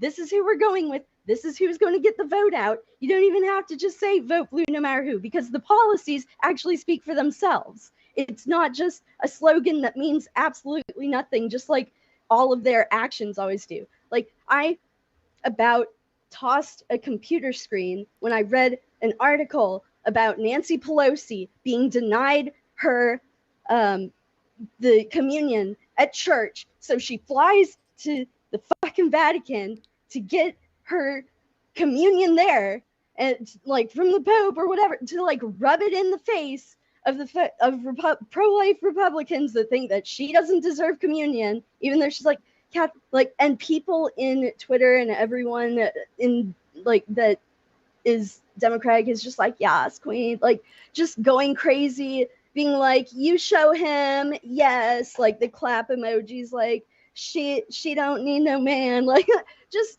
but it meant nothing. It meant nothing. I don't know, like it's just like they get hyped up about the things that mean nothing that, these establishment Democrats do, but then they don't care about the progressives that are actually pushing the policies that we could also get more voters in with. Right. I mean, other than the disparaging of Queen Nancy Pelosi, I agree with you. I mean, you could have used any other politician, but you had to use my dear Nancy Pelosi. I agree with you completely. I mean, no, I mean, I think the idea of how to get more people to vote for the better candidate, the leftist candidate, the insurgent candidate, is, first of all, it obviously depends on where you are. But look at Jessica Cisneros in Texas. I mean, the whole establishment lined up behind Henry Cuellar, and she almost did it. Came down to like 100 some odd votes on her second try. I really do believe if she gave it one more go, she would win in the third time around. I don't think she'd lose anyone who voted for her. She would have another 2 years to knock on doors and get more people to know her, and she could win. I think that's the key, literally doing that work. I know it's unfortunate that that's the work necessary, because it's hard work and it's a lot of time put into it. But at the same time, the safety of incumbency will work in their favor once they are then elected. Because, AOC had to do all that work to beat Joe Crowley, but now she's pretty much set for life if she wants that seat. She'll never lose in her district. And she's very progressive. That's exactly what we want all across the country. So, yeah, I mean, I think just the circumstances of what's going on is doing a great job on its own, showing people socialism or barbarism. Maybe not using the word socialism, though, for some people. Maybe it's just like progressivism or barbarism, even though it really is socialism or barbarism. But, yeah, I think it's unfortunate that things have to get this bad, though, to open up people's eyes. But, we are where we are now. There's no going back. So let's use what we can in our favor, Yeah, which is just even scarier due to the entire January 6th hearings, because if anything, this just shows we were lucky. We were so lucky they were not successful, that enough bad people, not even good people, like just people, were willing to say no to going along. And all it would have taken is maybe one or a few of them to go along with any of the suggestions that Trump or his lawyers or their campaign made to any of these people, whether it be the Georgia secretary or what was it? Oh, did I lose you? No, I'm here. Continue. Oh, my bad. Okay. Okay. No, But no, in you're talking any of about the these Georgia. people, Yep, go ahead. Yep. yeah, like it seems like it's possible already for like a coup to happen. Like we were just lucky it didn't happen. But they're said like we gotta get the vote out. We need to get people on board with progressive candidates, and Biden needs to start doing some executive orders and changing some stuff and getting people excited. I think a combination of all things. Like there's never going to be like an A plus B equals C solution to anything, but everything combined, we can get to an equation that might help. But if like just doing some of the things that the left always wanted, decriminalize, take marijuana off of Schedule 1. What was the policy? I'm sorry, I'm kind of ignorant on some stuff, but what is the policy that Trump reversed that basically is causing, I mean, not that it is the sole reason we're having like the housing crisis that we are, but it undid a policy that prevented investing firms from being able to buy homes within the first 2 weeks of them going on the market. And that was undone by Trump. I think it was like shortly, maybe, I don't even know the timeline, maybe some time around the start of COVID. Maybe, I can't quite remember, but there was a policy that was reversed. Can they sign an executive order on that? Restore that. Like, try to do something to fix the crisis. They need to get also like just better messaging. Like, even if he doesn't do a lot, we gotta stop, or Democrats have to stop adopting the Republican talking points. Like, they need to go more offensive instead of defensive. Like, all the time, they're either just not responding to Republican attacks, or they're just playing defense, and the Republicans get their little sound bites and everything, and they just keep repeating their lies, and the Democrats can continue to defend themselves, but it's never going to matter because the Republicans are making these bad faith attacks that they just want to keep repeating the lie until it sticks with everyone, even the people that are kind of undecided. But what's the first thing that they're going to think when they hear about this person? Oh, all the lies that they constantly hear all the time. But the Democrats don't have an answer to it. And there's so much that they can attack the Republicans on constantly, but they don't. They don't do it. Like, all of this trans groomer bullshit that they go on about, but none of them say anything about Matt Gaetz. They just support him. He's under investigation for the exact thing that they say they care so much about, but he just remains in office. No one ever brings it up. No one questions it. It's just a thing. Like, and then even from the left, I don't know, can we get one of those, like, do we have like one of those organizations, kind of like either Lincoln Project or the ones like the Republican think tanks that kind of make the hit pieces on other Republicans? Can we get a lefty version of that and start just passing around those videos of all the stuff that like Biden isn't doing, or Harris isn't doing, like things that they've said in the past that they aren't supporting now, to then be like, hey, like, we need progressives, like let's get more of them in. Like, I don't know, we need a lot, and it's gotta happen fast. It's funny you mentioned like the things that Biden could do to like just reverse some like Trump era policies, because like you'd think like some of the easiest, most low bar things would have been done, but he hasn't even done. For example, do you know who the current Postmaster General is? I have no clue. It's still fucking DeJoy. Trump's Postmaster General, Trump's guy running the United States Postal Service, who wants to dismantle the United States Postal Service, is still the guy in charge. All those... Why? Yes. Why? Yeah. Like, that seems like the lowest bar sort of thing. Now, I don't know why he still is.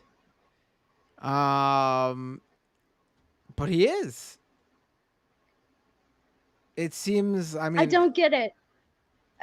It seems like there's so many easy things they could do, and they just won't even do the bare minimum. yeah, it's like, yeah. Thanks for the call, I though. don't This is know, like- great. It was Yeah. a number of topics, and I think it was, he made some great points on what Dems should be doing, what Joe Biden should be doing. The question is, are they listening? Probably not. And I don't mean directly to you and me right now. I mean, are they listening to the base who's like pretty much on board with everything you said? And I don't think they are. Yeah. Unfortunately, maybe they will. Maybe if we scare them enough, like maybe we need, people getting out there telling them, like, the Republicans want you dead. Like they were literally about to sit by as a mob came and stormed in January 6th and could have taken some of them out. Like, and those people are still in there saying the election was stolen. And then they were, downplayed even the severity of the attacks on their co-workers.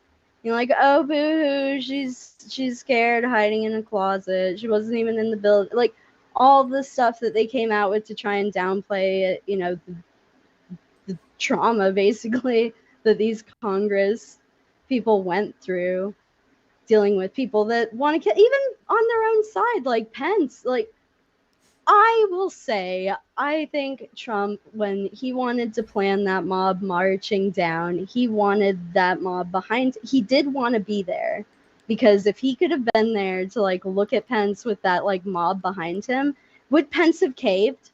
Would Pence have said, we're going to throw it back to the states? He might have. And even if he said no, what happens then? The mob storms in, starts attacking Pence, other Congress people. I don't know. Someone gets hurt. Trump declares martial law, like, shuts everything down, uses the military force, being like, oh, it's violent. Like, we've got Congress people hurt. We're going to get to the bottom of this.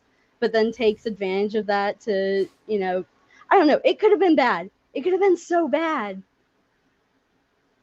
Yeah. Like, we were so lucky. I do. There's a part of me, though, that wishes that Trump was leading the charge. I would have.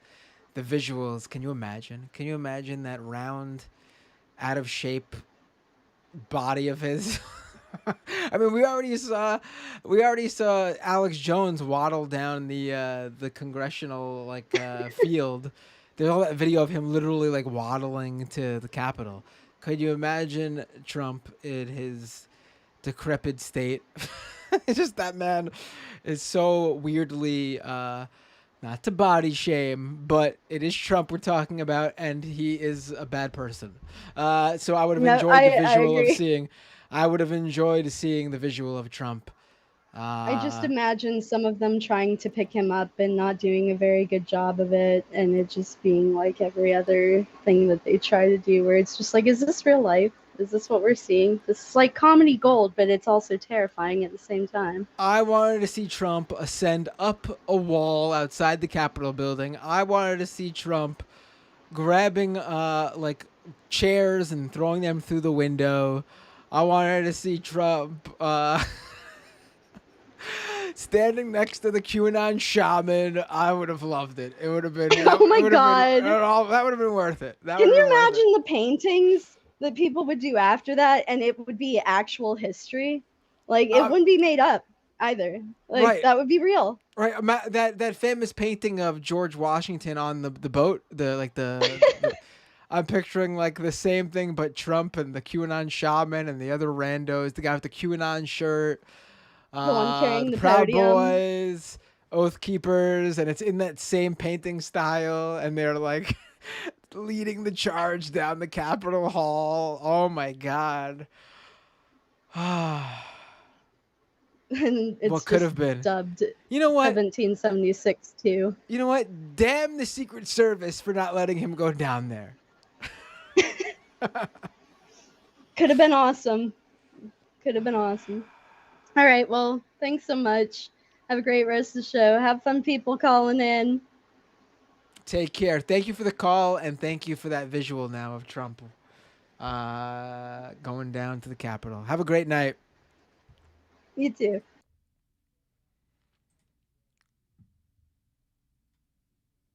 Oh man, I can't get enough of thinking about that now. We really were deprived. We were deprived of great moments. Let me read some super chats really quick. I'm sure people will be calling in a second. XFD with a super chat. Left is best. Metal Attack with a super chat. Awesome work as always on Doomed and Scam Economy. Greetings from Australia. Oh, thank you, Metal Attack from down under.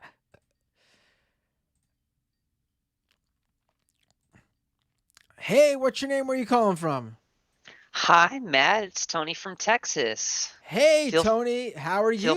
I'm good. Feel free to bring my video feed up. It's up. I'm Awesome. getting used to now the regulars who Yeah. want to be pulled up and who don't. So I think I'm Basically, if my camera's on, I'm be pulled up. I open OBS to run my camera, so if I don't feel like being on screen, I don't bother there. There we opening go. it. Good to know. So this is cool. Like I can't remember the last time that you picked up on my first ring. Oh, there we go. You just happened to call in first. Literally a bunch of calls showed up at the. I could hear the ringing, but Skype chose to show your name first, so it was right there. I clicked it. Awesome. Well, great show as always. I've been all show. I was closing the pharmacy during the first half, and then got home a little while ago, and now I'm working on an animation for super rad podcaster / journalist. Who? At home. You. Oh no, I knew you were talking about me. I just wanted to hear it. I wanted to hear the yeah. Yeah, and yeah, I don't want any spoilers, but don't forget to send me the oh right, yes. I gotta get that to you. And if you have any music to go with it, Right. send me that as well. As of right now, I think we're just gonna go with the current. I have not done. Okay. You know, I did want to do some rebranding for Doom to get a new intro song, but I just haven't had that chance yet. So we're gonna have to go with the old song, and I guess I'll good just old classic. Yeah, Yeah. and I'll just when that'll work. when there is a new intro song, I'll just finagle it and get it in to fit perfectly. Okay. I gotta say the pressure is on because everyone, including myself, obviously, loves the Scam Economy intro. So the pressure is really on for you to at least hit the Scam Economy intro bar. I'll put it this way. This is I intend to be the crown jewel of my art portfolio thus far. Whoa, and then what's gonna happen? The new Doomed intro is gonna be so good that I'm then gonna look at the Scam Economy one and be like, well, this needs an update. Yeah. It's going to be very different. It's going to take longer, partially because of that. But I think you're going to be, and everybody else is going to be pretty happy with it. Wow. Oh boy, I'm like, oh my god, I am now. Jeez, you shouldn't do that to me because I'm excited. This is probably one of the biggest animation undertakings in history of a single. Well, no, just that I've done. No, I know. I'm about to say like, oh my God, watch out, Pixar. We're gonna have yeah, this is coming to Netflix. I would not be the first person though to have something on Netflix made with the software that I use, Blender. For any, use the real deal. Yeah, I know. Well, Blender, it's for anybody interested in getting into this stuff. Blender is an open source software that has a huge community behind it, is constantly being updated, and is totally free. There's add-ons and stuff.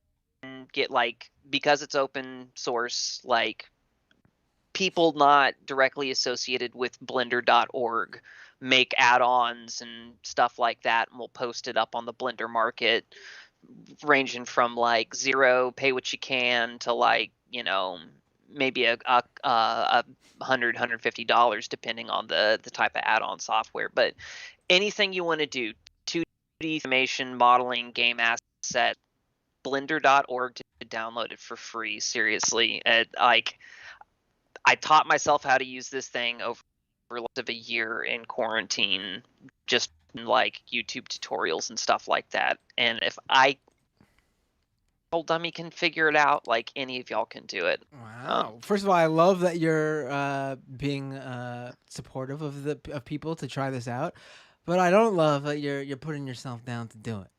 You don't got to. Okay. You don't got to. I'm allowed to be self-deprecating. You are. I do the same to myself, but as the other person, I have to, of course, be. No, don't do it. No, you don't. Is that true? I will say in a non-self-deprecating way, I am not exceptional. Not exceptional. I think everyone's got incredible potential, and it's just a matter of like finding the time and space and resources to find the thing that you really click with.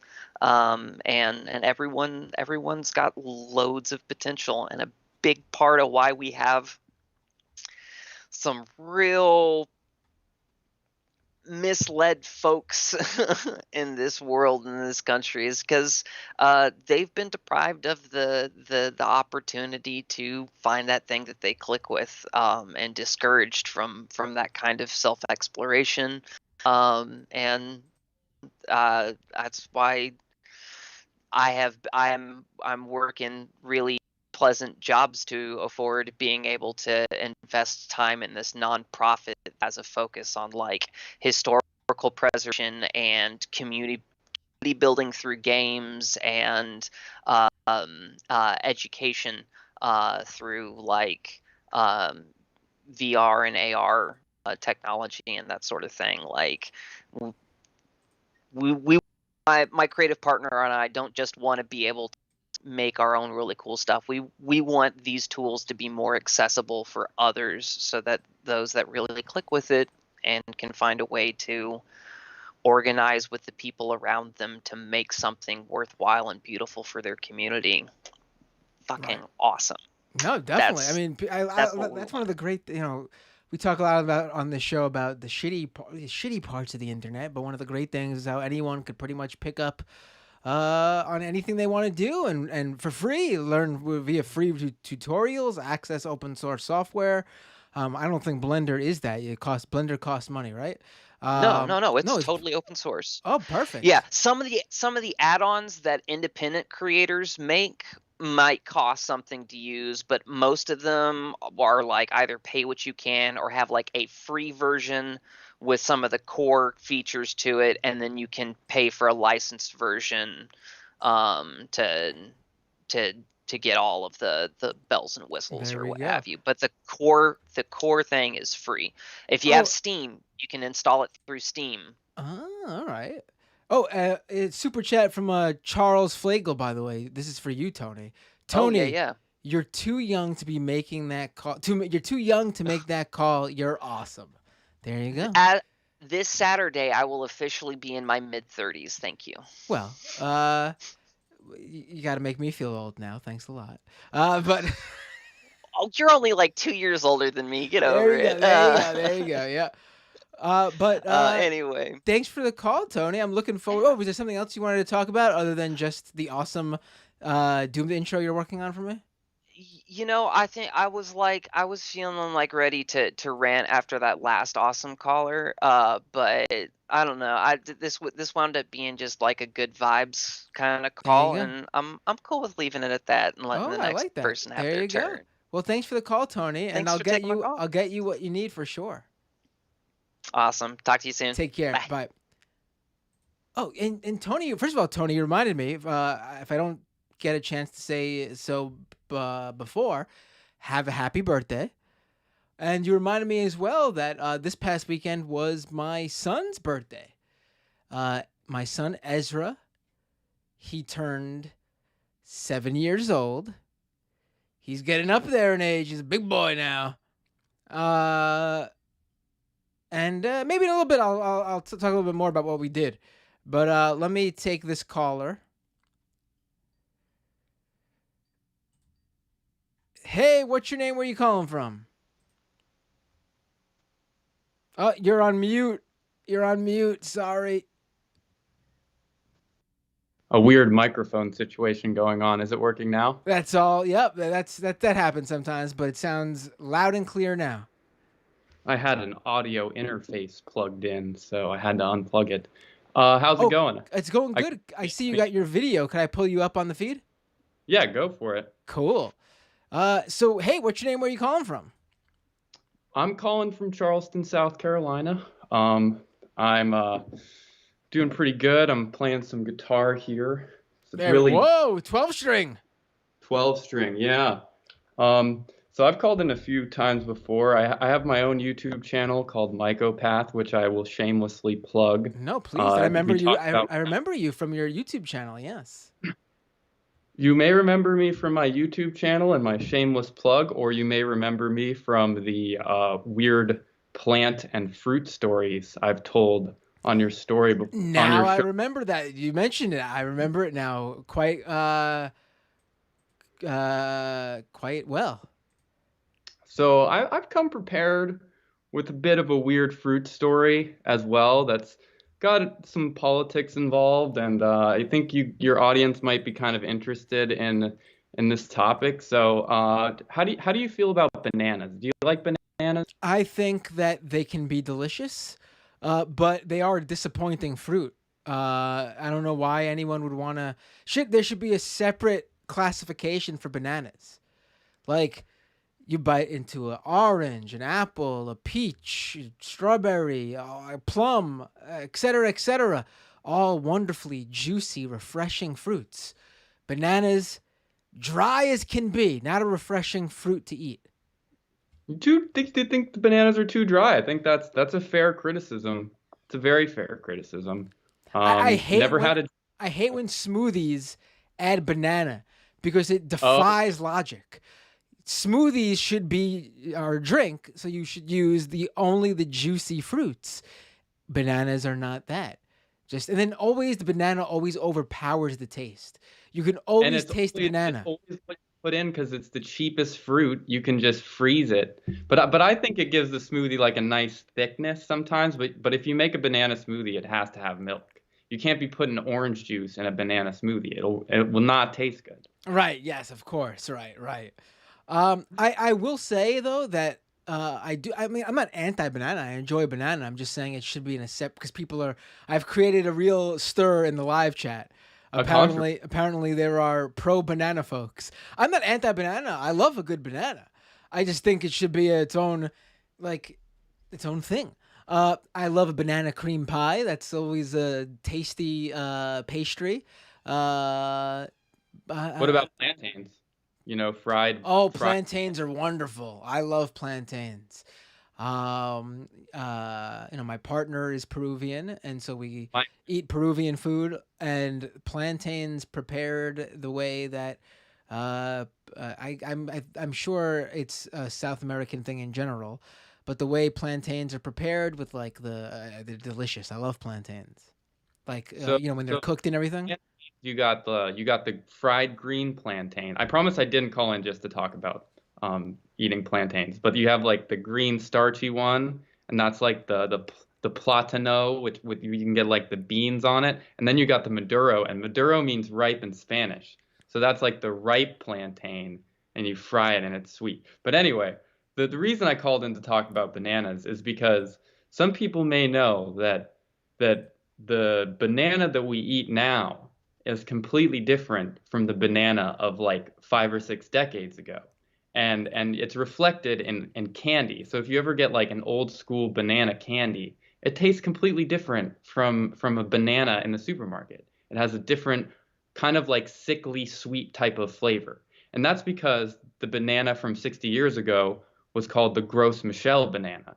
And it got pretty much wiped out from cultivation by a plant disease called I think it's called Fusarium wilt. It's like a bacterial disease that kills trees, and the Gros Michel banana wasn't resistant to it, so it all got wiped out.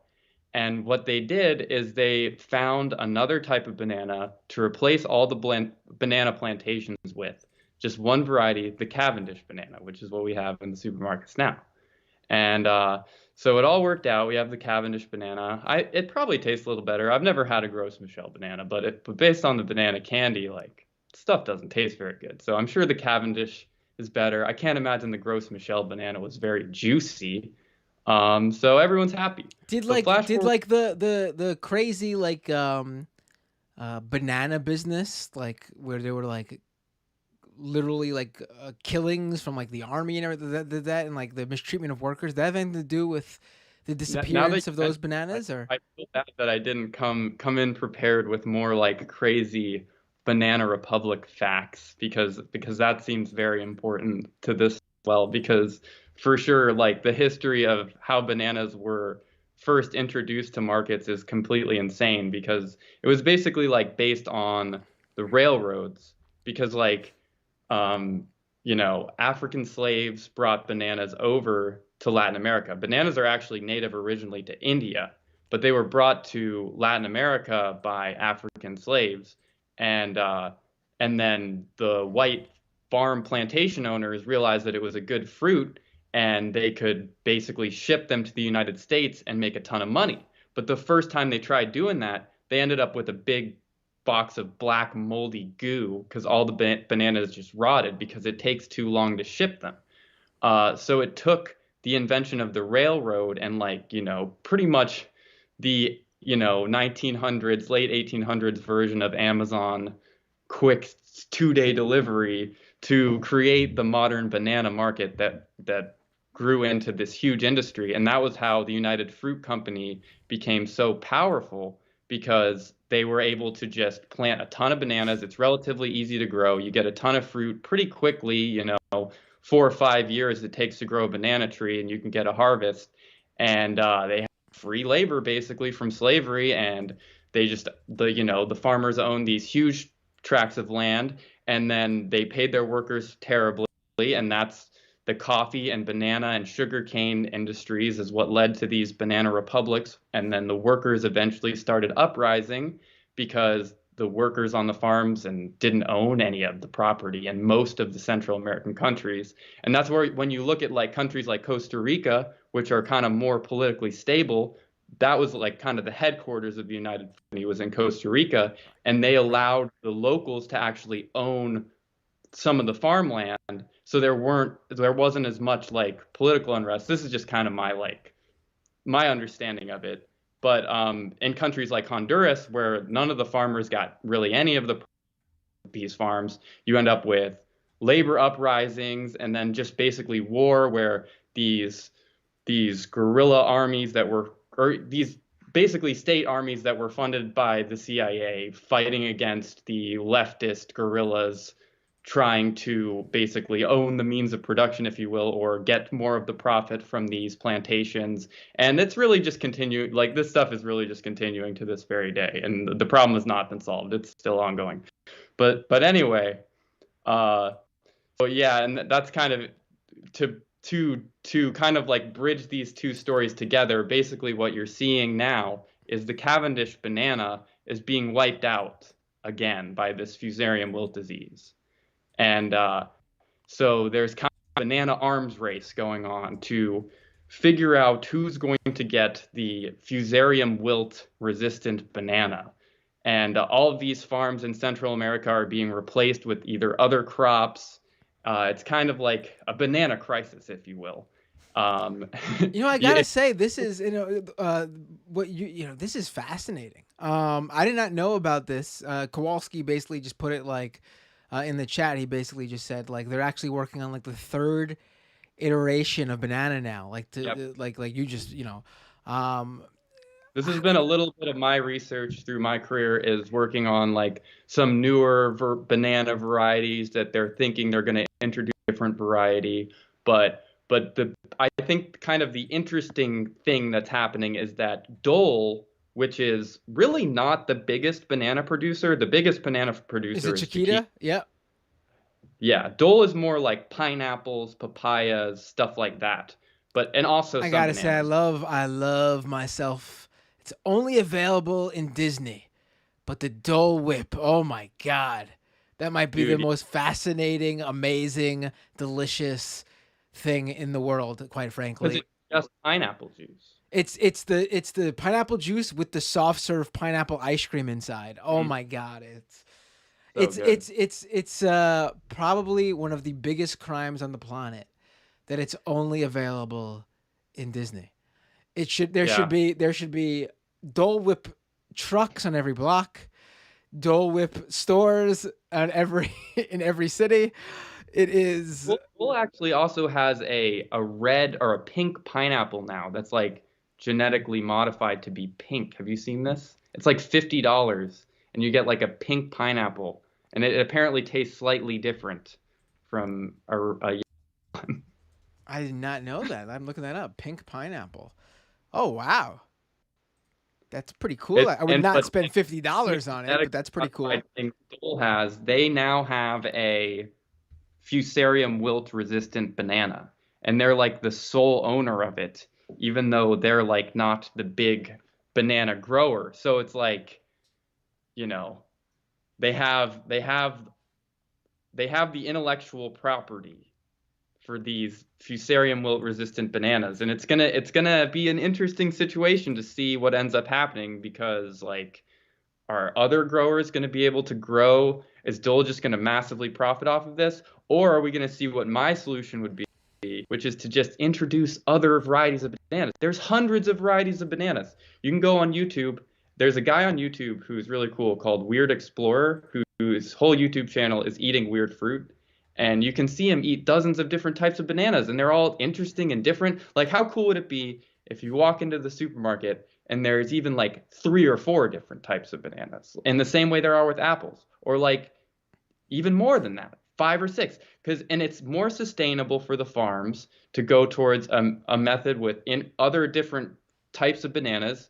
You know, you have less disease. It's more in touch with nature, how things really, well, I don't know about more in touch with nature, but it's more sustainable, that you don't have to have these resistant bananas.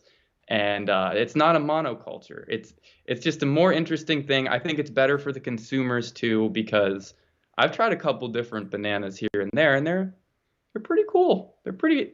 More variety in the diet, I think, is good. I think Americans need to have a more interesting diet with more fruits, more different vegetables. I don't know. I think it's just kind of interesting. Like what's going to happen with this intellectual property with the bananas? Is it going to be like the COVID vaccine? I don't know. I think a lot of people don't know this about what you're talking to is a obviously related issue, but the direct thing with the bananas being like the second iteration of bananas, and then we're gonna go on a third one. A lot of people don't even know. I mean, this is honestly new to me. And it's fascinating enough where I would totally watch some. And while you were talking to me, I was looking on YouTube to see if there's anyone who broke this down. Quite frankly, there's not. I mean, I see some like sort of like science-y accounts talking about like that disease that you mentioned, the wilt. What is it again? The Fusarium wilt disease. But nothing really breaking down like how we're like we're now gonna move to our third type of banana because of what's going on. This is really fascinating. Thank you. We should. Well, we should maybe make something out of this. Let me. Cool. Do you want to reach out to me, and I'll reach out to Kowalski too to get some of his thoughts, and maybe we could put together a video, because I think even one a little bit more well produced than just like clipping our talk, like one with like pictures and video of like a little bit of a YouTube video, because I think people would really be interested in this. Banana Republic thing. It could be about definitely, for sure. Do the whole history of bananas and the current. And the thing I was gonna ask, and we could totally, by the way, put your we would if you do a banana death metal song. I wasn't going to say that, but go ahead. Yes, for sure. Do you have that prepared? Because I honestly felt like from the moment you showed the guitar, this was all leading up to you playing. I'm working on it right now. Oh, okay. Do you want to give us working on music and it could be about bananas. Do you want to give us a preview? Song. Bananas. Oh, hell yeah! There we go. Did you? I was gonna say that the caller before was saying there is a desperate need for a new Doomed theme song. Right. No, You for ever sure. Doom metal? Oh, sure. I mean, my current theme song, you might know the band. It's just the intro to a Kylesa song repeated. I didn't realize that. Yeah. You're saying doomed. You're saying doomed over it though. That's not me actually. That's a clip from oh my God, I'm having a mental block. Invader Zim, I think. Is that what it's from? Oh, good. Yeah. Okay. That's a throwback. I say, today on Doomed. No, I go today on, and then it goes Doomed. Okay. Well, was it Invader Zim? I'm having a mental block now. I don't remember what it's from, but it was from some animated show. I think it might be. Well, that's cool. That's interesting. I'm thinking if you wanted, I could maybe put something together. Pretty, just like kind of heavy intro. We're all doomed. Something like that. I don't know. Yeah. Oh hell yeah. I don't want to that you got. I can give it. Yeah, if you want to do like a quick, like, an intro, you don't need to write a whole song. It's just an intro. Hell yeah. Let's yeah. Send me something and let's see if it works. Hell yeah. Cool. Well, good talking to you. And go head over to my YouTube. Instead of PS, it's M, Mycopath. Oh, wait, it is Futurama. I was corrected by someone. It is Futurama. I don't know why I thought Invader Zim. It is Futurama. It's from Futurama. The Doomed. It's right. It's the newscast thing with the alien. Right. Yes. Okay. That's why I thought Invader Zim, because the alien was in my head, but it's Futurama. Right. Okay. Who helped me out there in the YouTube chat? That was Thomas Fist. Thank you. Thanks for the call. The banana thing was super interesting, and I'm going to be looking more into that. Thank you. Have a good one, and I'll reach out to you. Maybe I'll start on a banana script, and I can send it to you. Yeah, hell yeah. Cool. Take care. Have a good one. Bye. I'm pumped. I want to do. Oh,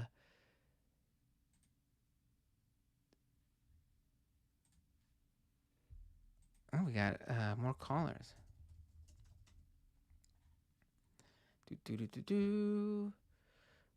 Let me read some more super chats. Well, I'll take maybe 2 more calls depending on how long they are.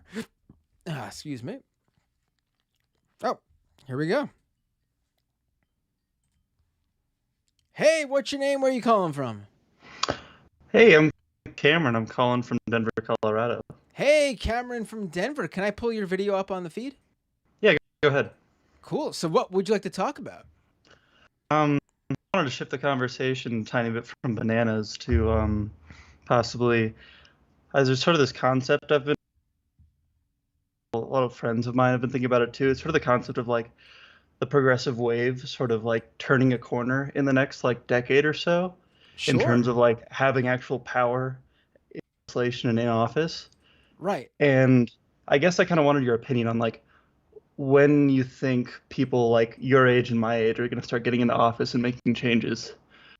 I mean, we're already seeing it. There's a number of younger legislators who are getting into office. It's obviously not enough. I mean, what's his face in Georgia is literally the first ever millennial senator, Ossoff. He's been for someone who was introduced to me when he ran for House seat as a very like centrist lib. He's actually, not, for the Senate, surprisingly, he's been very good. I don't know. I guess in the coming years, right? I mean, we are the people who are now running for office. Of course, there are Gen Xers still we have to contend with, and they are shockingly the most pro-Trump generation.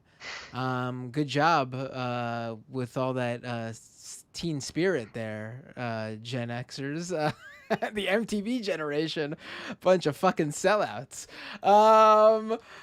Yeah, I mean, other than them, and they're a very small generation, everyone forgets about them. So, you know, as the boomers get older, you know, the Congress is still all boomers, but, you know, they're aging out. You know, we got Feinstein, for example, over there in her 80s. I mean, only so much longer that could go on for.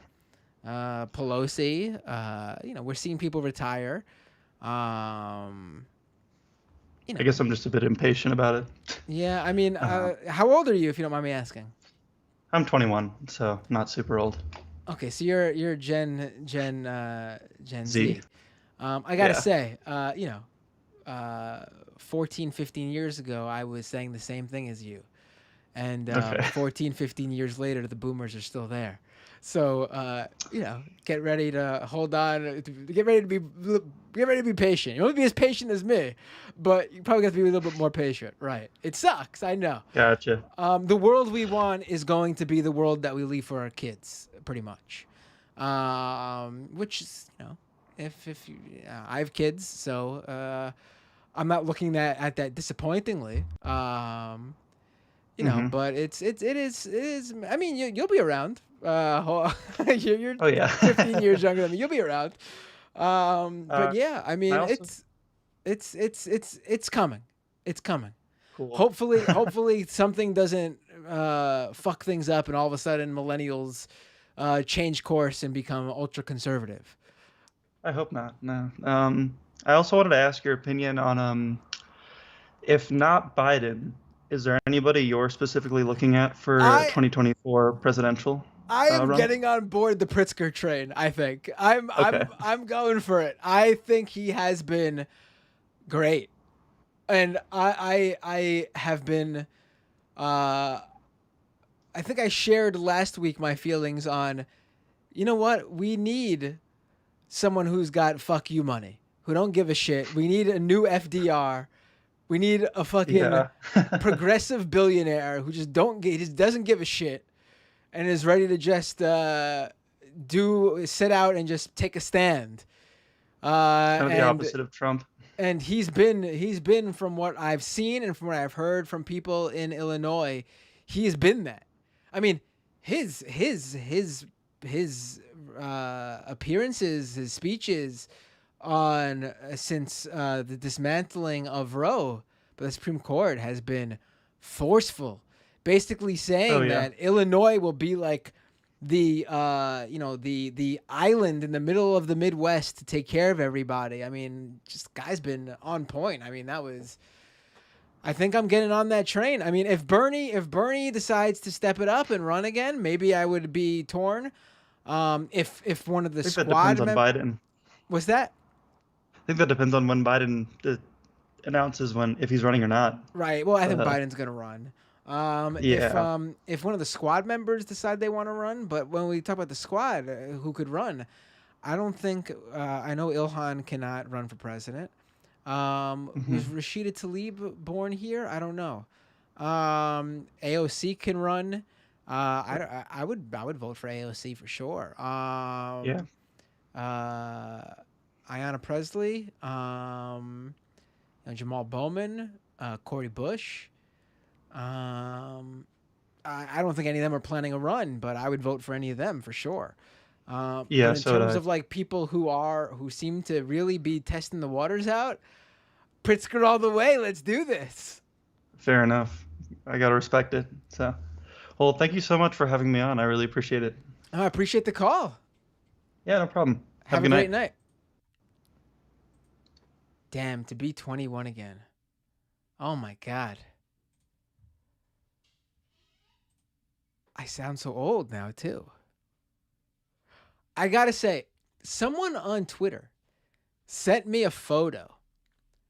They knew me in high school, and they sent me a photo they came across while they were moving of me in high school. Let me pull this picture up. I don't know if he wants, but I was actually he said to me, "Man, how time flies." I'm looking at that photo, and I'm thinking, "Wait a minute. Grim, I'll take your call in a second. Hold on." I was looking at this photo he sent me, and I'm like, "Hey, wait a minute. Time may fly, but I'm looking mighty good, man. What are you talking about? Hold on, let me pull this photo up. I could not believe it. Give me a second, because it's really. I just realized something really funny too. I gotta show this photo to you guys now. This is me in high school, hanging out in high school.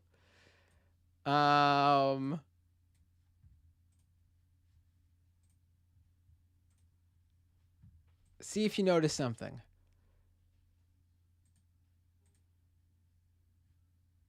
Oh no. Oh, there we go. It froze for a second. This is me. Jesus Christ. 20 years ago. There I am in the middle there. You could clearly tell it's me. Because I'm dressed exactly the same as always.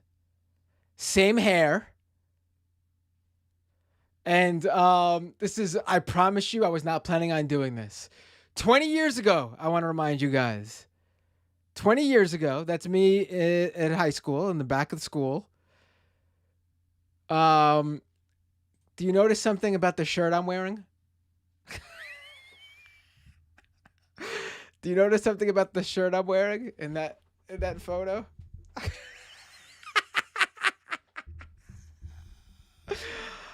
It's the same Against Me shirt. It's the same Against Me shirt. I couldn't believe it. I mean, I believe it because I knew I've had that shirt for a long time, but I didn't remember that I had this shirt for that long. 20 years. Holy shit.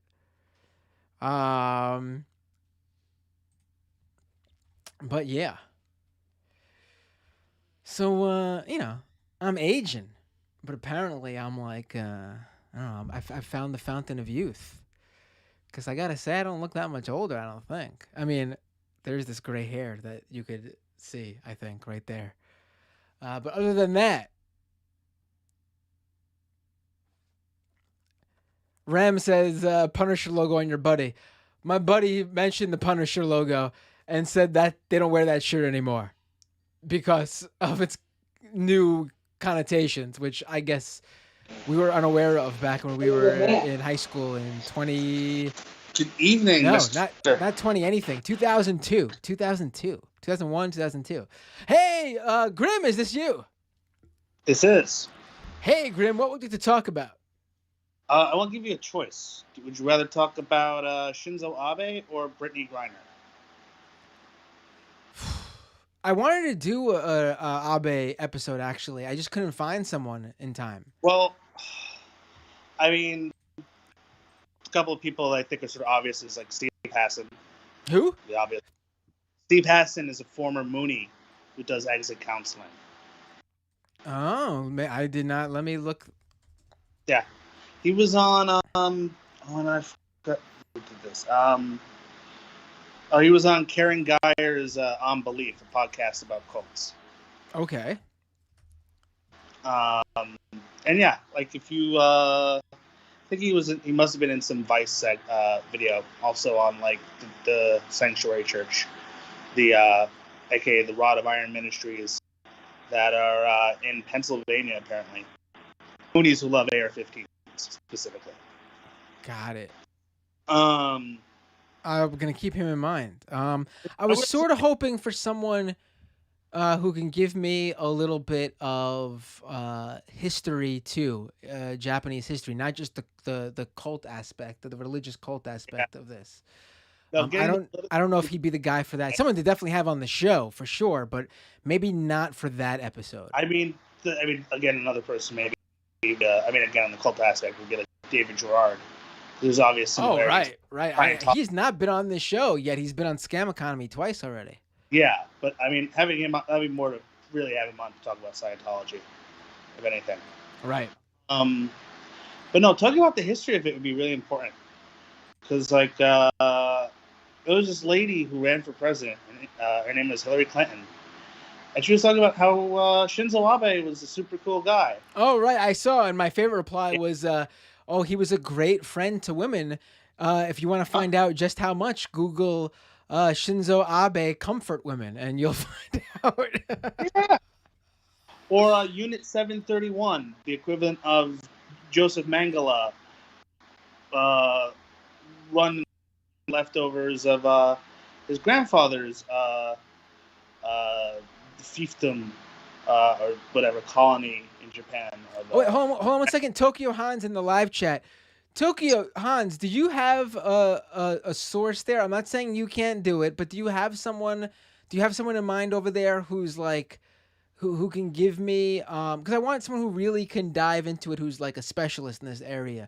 I would love to have you on for like a general chat about like what's going on, but I really want someone who can dive into, like a specialist who can dive into both the religious cult aspect, Abe's history, his party's history. There's a person I found online, but they're preferably a Japanese national too, honestly, just to be clear.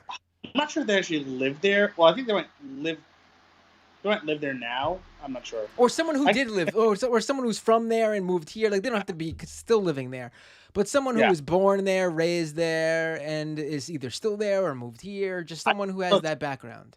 I know a source I can message you on Discord. I don't know if they'd actually be interested, but I could send it to you on Discord. But yeah, it's really weird seeing people cry crocodile tears about a man who wanted to deny the actual war crimes of Japan, never mind like their current still racist, xenophobic policies domestically, or the homophobic policies of the Liberal Democratic Party, anti-women policies, anti-poor. I mean, there's nothing to defend there unless you want to defend bourgeois democracy. Right. So if you really like the way things are, and you don't want to rock the boat, and you want to get pat in the back when you need to be pat in the back, sure. What's weird is, though, isn't his party the one that wants to remilitarize Japan? And isn't that something that obviously the U.S. had a hand in making sure they weren't militarized? I'm not saying like I'm worried about Japan doing something, but I'm saying, hell yeah, all countries should be demilitarized. That's good. It's a good thing. That's Article 9 of their Constitution that was actually the main thing he was spearheading. And so from what I've been able to gather so far, there is some feeling that the wind behind the sails of that initiative is severely reduced. But no, mostly I'm just taken aback that anyone thought Shinzo Abe is someone we should be mourning in any serious way. Even if you know nothing about international politics and foreign policy, even if you are just like someone who just pays attention to U.S. politics and you're just like a centrist or a basic lib. I mean, Abe was one of Trump's best buddies in terms of world leaders. That should be enough to make you question why. Yeah, he was often described as Trump before Trump. I mean, whenever there was some sort of event where multiple foreign leaders were together, Trump and Abe were always the two together. Like, that was Trump's best buddy when he was at international events. I mean, yeah, there's a far amount of class consciousness and class collaboration among the rich and the powerful. They really do have a class consciousness that, of course, the rest of humanity doesn't really have, and certainly doesn't have this sort of organization. And that's a part and parcel of what seems to be the story of what led to his death, that someone's parent gave all their money to the Unification Church, which was which much like his own maternal grandfather, the U.S. supported the Unification Church because they were virulently anti-communist. Right. This is no different than Saudi Arabia also supporting Wahhabi Islam and getting support and influence by the Bush going back a century, support fundamentalist and extremist religion just because it's pro-capitalist. Right. This is nothing new. It is, of course, disappointing, but it's the reality in which we live in. Right. That of course, and it's an issue across the global South. Oh, we will support any dictator as long as they, make sure the bananas get shipped on time. Mm-hmm. Right. No, absolutely. So, yeah. I did see people talk about online that this guy was like, and I even saw it might have been an article or two, which is, I want to say up front, was wrong, that the guy had like QAnon connections. And I should say that, yes, there is a bizarrely large QAnon movement in Japan when compared to other countries outside the U.S. That is absolutely true. There is, one person got elected to the Diet, and apparently they are specifically like a QAnon fan. Right. But so, yeah, to be clear, this guy, everyone who said that got this wrong. It's important to understand this stuff and exactly for what it is. This was not QAnon related. I guess the closest thing you could mention is that they are both cult-like scenarios, but this has nothing to do with QAnon or political conspiracies relating to it. This is something very different. No.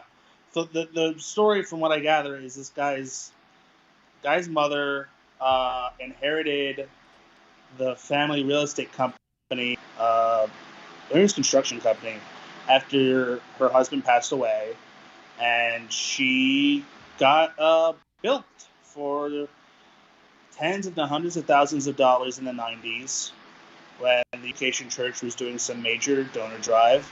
And she wound up essentially spending this person's college tuition money. So his future was robbed because his mother believed that she was in a immediate apocalyptic war for the future of all mankind, and that the only way to advance that cause was to give lots and lots of money to Sun Myung Moon. So, yeah. He had a very real grudge, and that's the thing that I didn't quite know so clearly, was just how pervasive Unification Church money is across the right wing around the world. They were giving money to Jean-Marie Le Pen in the 70s, and of course, more recently, you have Trump also doing videos for the Unification Church, and again, they've, in the Sanctuary Church at least,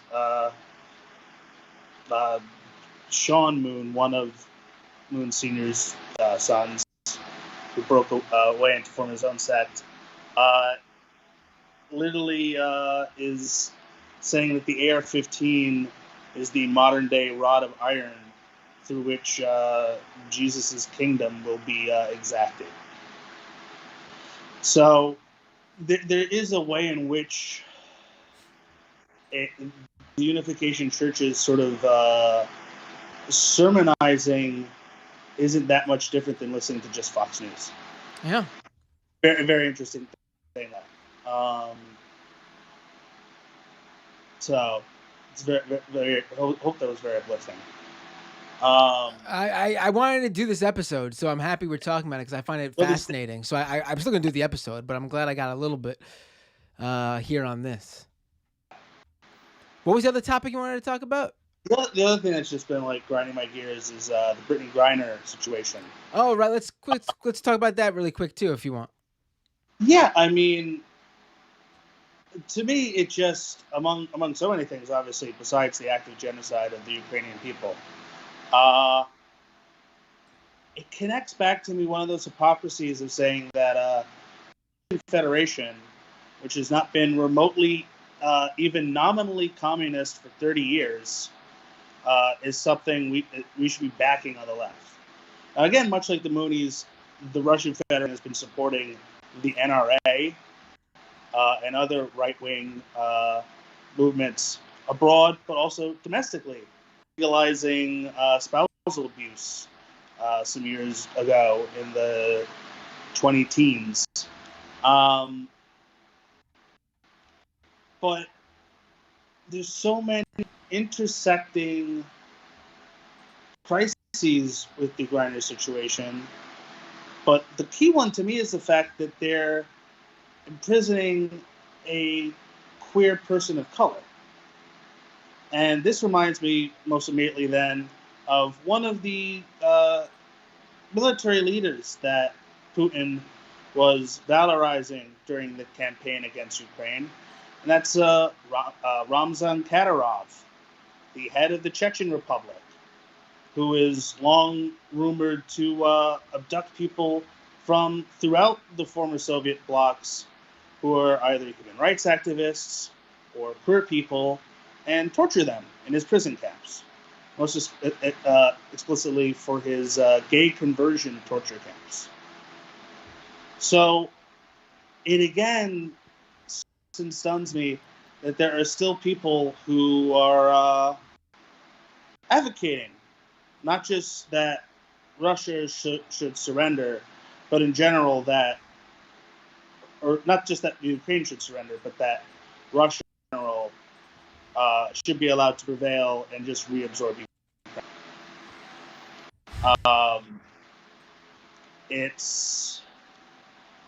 But it is really interesting to see who is still falling down into the same gray zone, useful idiots, and their attendant extra network. I mean, for example, like Consortium News, Mint Press.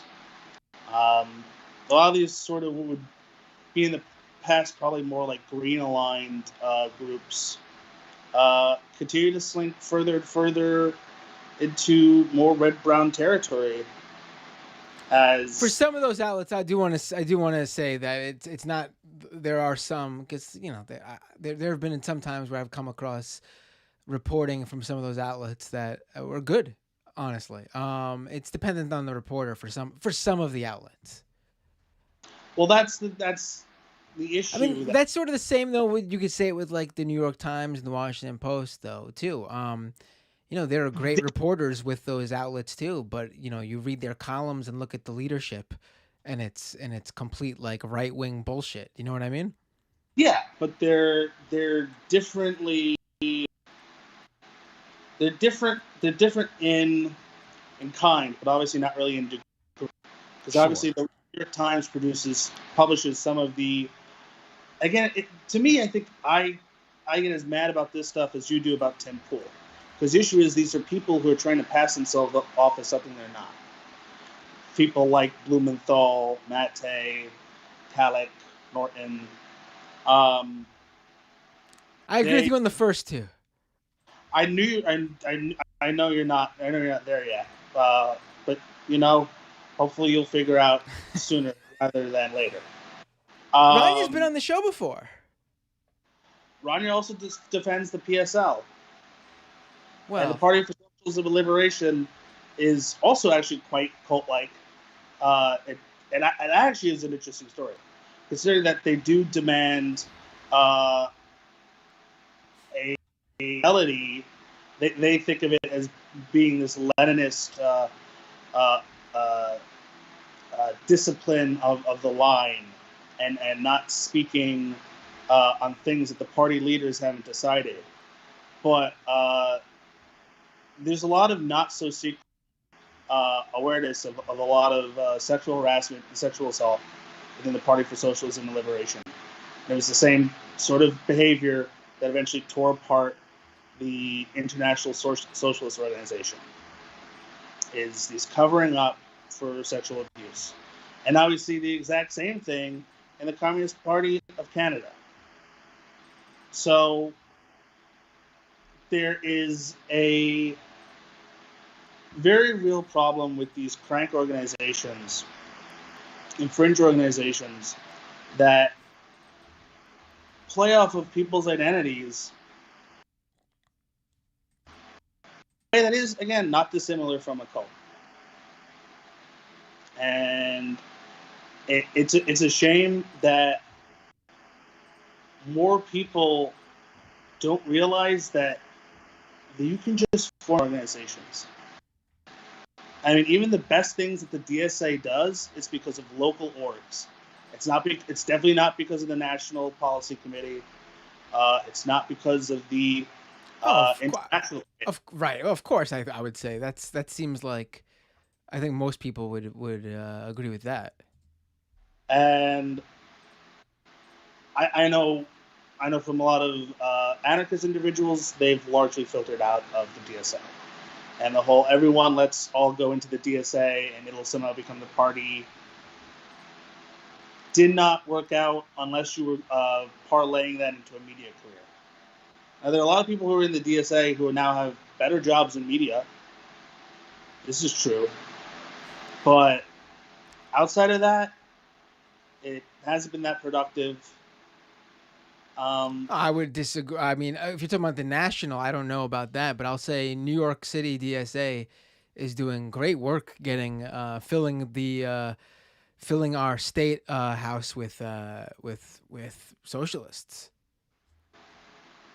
Again, I said on the local level. Right. You know? Yeah. No, I agree. I guess I don't really pay that much attention to the national DSA because, I mean, here in New York, I would say our DSA might be, the most successful or powerful in comparison to the rest of the DSA. So I don't even. Sometimes I forget there is a national DSA because I view the New York City DSA as like as what I look towards more so than the national organization. Yeah. In reality, the national does take up a lot more of the money for results that are actually just counterproductive. Maybe whoever's maybe all the folks at running our DSA here in New York should take over. I still think we're better off having people form their own independent organizations, and having a definitely more principled approach to their politics. And there are, I mean, I don't want to relive some of the past spectacles of like national DSA conventions, but it's ugly and stupid shit. Right. Honestly, I don't really pay too much attention to that. I think it's sort of like those sort of, and not specifically DSA, but any organizations, intra events like that are always so cliquey. It's inevitable, just how things work. It's not just about being cliquey, but it's about, respecting people who are differently abled, and other things of that nature. Which again, I don't want to relive that at all. I think the point that I would make on that is that the organization grew much too quickly for what they were actually able to handle. And I again hope that people focus on building resilient communities. Well, not expect just be handed to them. Thanks for the call, Grim. Always a pleasure. Absolutely. Take care, Matt. Have a good night. You too. Bye. All right, folks. That was the, I believe that'll be the final call of the night. I know there's a number of people who tried calling in. A few people even tried calling in multiple times. But we're going to call it a night with the calls just because I'm feeling, remember I said how once I start feeling tired, I don't want to, give you a half-assed Matt Binder. I want to be able to fully address your call and interact and discuss with you. So I'm logging out of Skype. We're going to read the super chats. Jojo with a super chat. Left is best. The War on Cars is an NYC biking pod, not just bikes and another good city design YouTube show. Wait, not just bikes is another good city design YouTube show. Love you. I'll have to check them out. Thank you. Not just bikes. Let me see what else. Oh, wait, wait a minute. What's going on here? Oh, okay. Phew. I was worried I messed something up. Charles Flagle with a $10 super chat. Hey, man, I have so much respect for you. Oh, thank you. Much love from Baltimore. Dems aren't just messing up. They just don't care. I feel like that's an important distinction. I agree. I agree for quite a number of them. I think it's the thought process is diverse enough, I think, where I don't think that's everybody. But yes, I know what you're saying, and it's true. At least when we're talking about the Pelosi's and the Feinsteins and the Bidens, absolutely, yes. Ezekiel Mordecai with a $20 super chat. Thank you. We're all doomed. Really appreciate it, Ezekiel. Renee with the super chat. Trump leading January 6th would be an evil music man. It had been fantastic, too. Charles Flagle. Oh, he sent another super chat. This was the one to Tony. Thank you so much, Charles. Really appreciate the support. I read this one earlier. To Tony. Renee with the super chat, except Chile, Patacon gang. Oh, talking about the, when we're talking about bananas and stuff, right? All right. That is the super chats. Let me check over on Twitch. Oh, we got some new, I think we have the highest, then we have a new record of Twitch subscriptions, by the way. I am Tina's subscribe with Prime. Hatskis or Hitskis subscribe with Prime. Ciabata Steven subscribe with Prime. The Real Amy Pie, I think that's what it is, subscribe with Prime. Please, baby, go to sleep, subscribe with Prime. Monkey in a Lamborghini, subscribe with Prime. Robot Monkey Cat, who's a separate person from Monkey in a Lamborghini, I should say. Robot Monkey Cat resubscribed. 8-month subscriber. Jeez, thank you so much, Robot. Thank you so much, Robot Monkey Cat. And you have to comment. Keep up the good work. Thank you. I really appreciate that. Tokyo Hans gave out a community gift sub. And Moose Soup gave out 5 community gift subs. Thank you so much. And Tokyo Hans resubscribed with Prime too. 2 months in a row. Thank you so much. Really appreciate the support. And Patreon subscribers during the show too. What do we got here? Let's see. Ramsey Z, Chandler B, Charles F. Thank you so much for subscribing via Patreon. Almost at just one more to 360. Thank you so much. We're at 359 patrons. This is a new record for Patreon subscribers too. Really appreciate the support. Really. I mean, I know I say it, and you probably hear other people say it. But I'm not just saying it so I could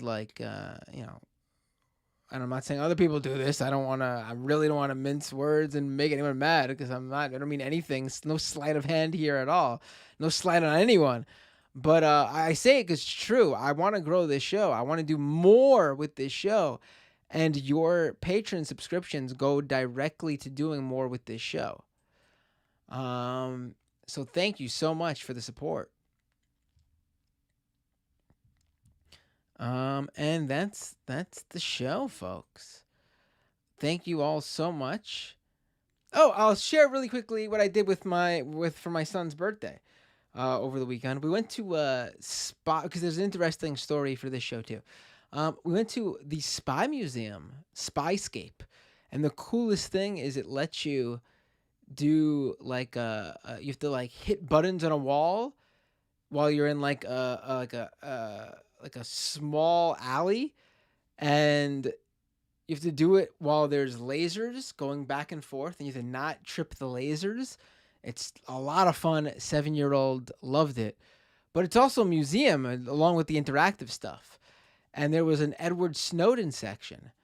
And, I was looking and reading over it, and who has their own little section in the museum, in the Snowden section, Glenn Greenwald. And you really could read a little bit about Glenn Greenwald and his role in the NSA leaks.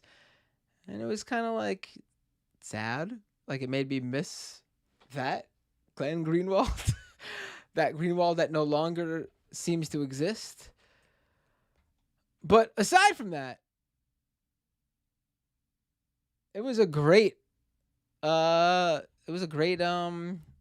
experience. If you're looking for something to do, I would suggest doing it. If nothing more than for that fun laser thing. That's a lot of fun.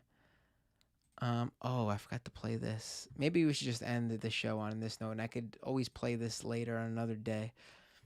That Uvalde, oh my God, the school cameras from the Uvalde shooting, showing cops just hanging out in the hallway, looking at their phones, using hand sanitizer as the kids are being.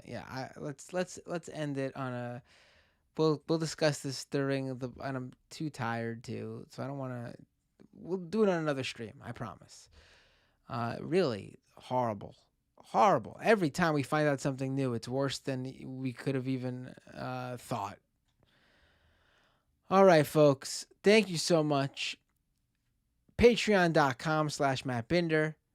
YouTube.com/MattBinder. Twitch.tv/MattBinder. DoomedCast.com. ScamEconomy.com. At Matt Binder on Twitter, at Matt Binder on Instagram. Search Matt Binder anywhere. I will see you. Oh, who should I almost forgot. Who should I raid on Twitch? Really quick. Let's do this. I don't want to take up too much time as I was ending the show, but I can't not raid people. That's the whole thing. I want to raid people. Let's raid people. Who should I raid? Oh my God. Hold on. Valinova subscribed on Twitch. 1 month tier 1. Valinova also gave out 5 community gift subs. Oh my God. Give me a second here. Oh. Thank you so much, Valinova. Who should I raid?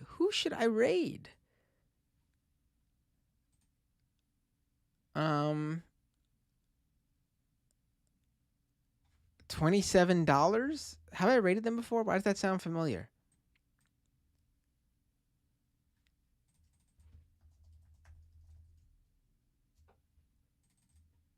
Let me check them out really quick. Should I raid $27? Why does that sound familiar? Did someone recommend them before?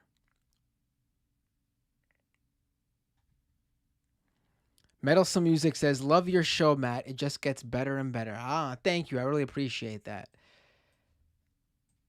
Oh, come on. Twitch ad. Who is $27? I'm trying to read this. All right, let's do $27. We had a bunch of people saying $27. Let's do that. And I will continue to move along and try to raid everybody everyone suggests. Starting the raid.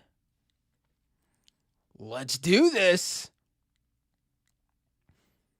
Oh, a Scottish leftist streamer? Cool. Let's do $27. Perfect. I will see you all next time on Doomed.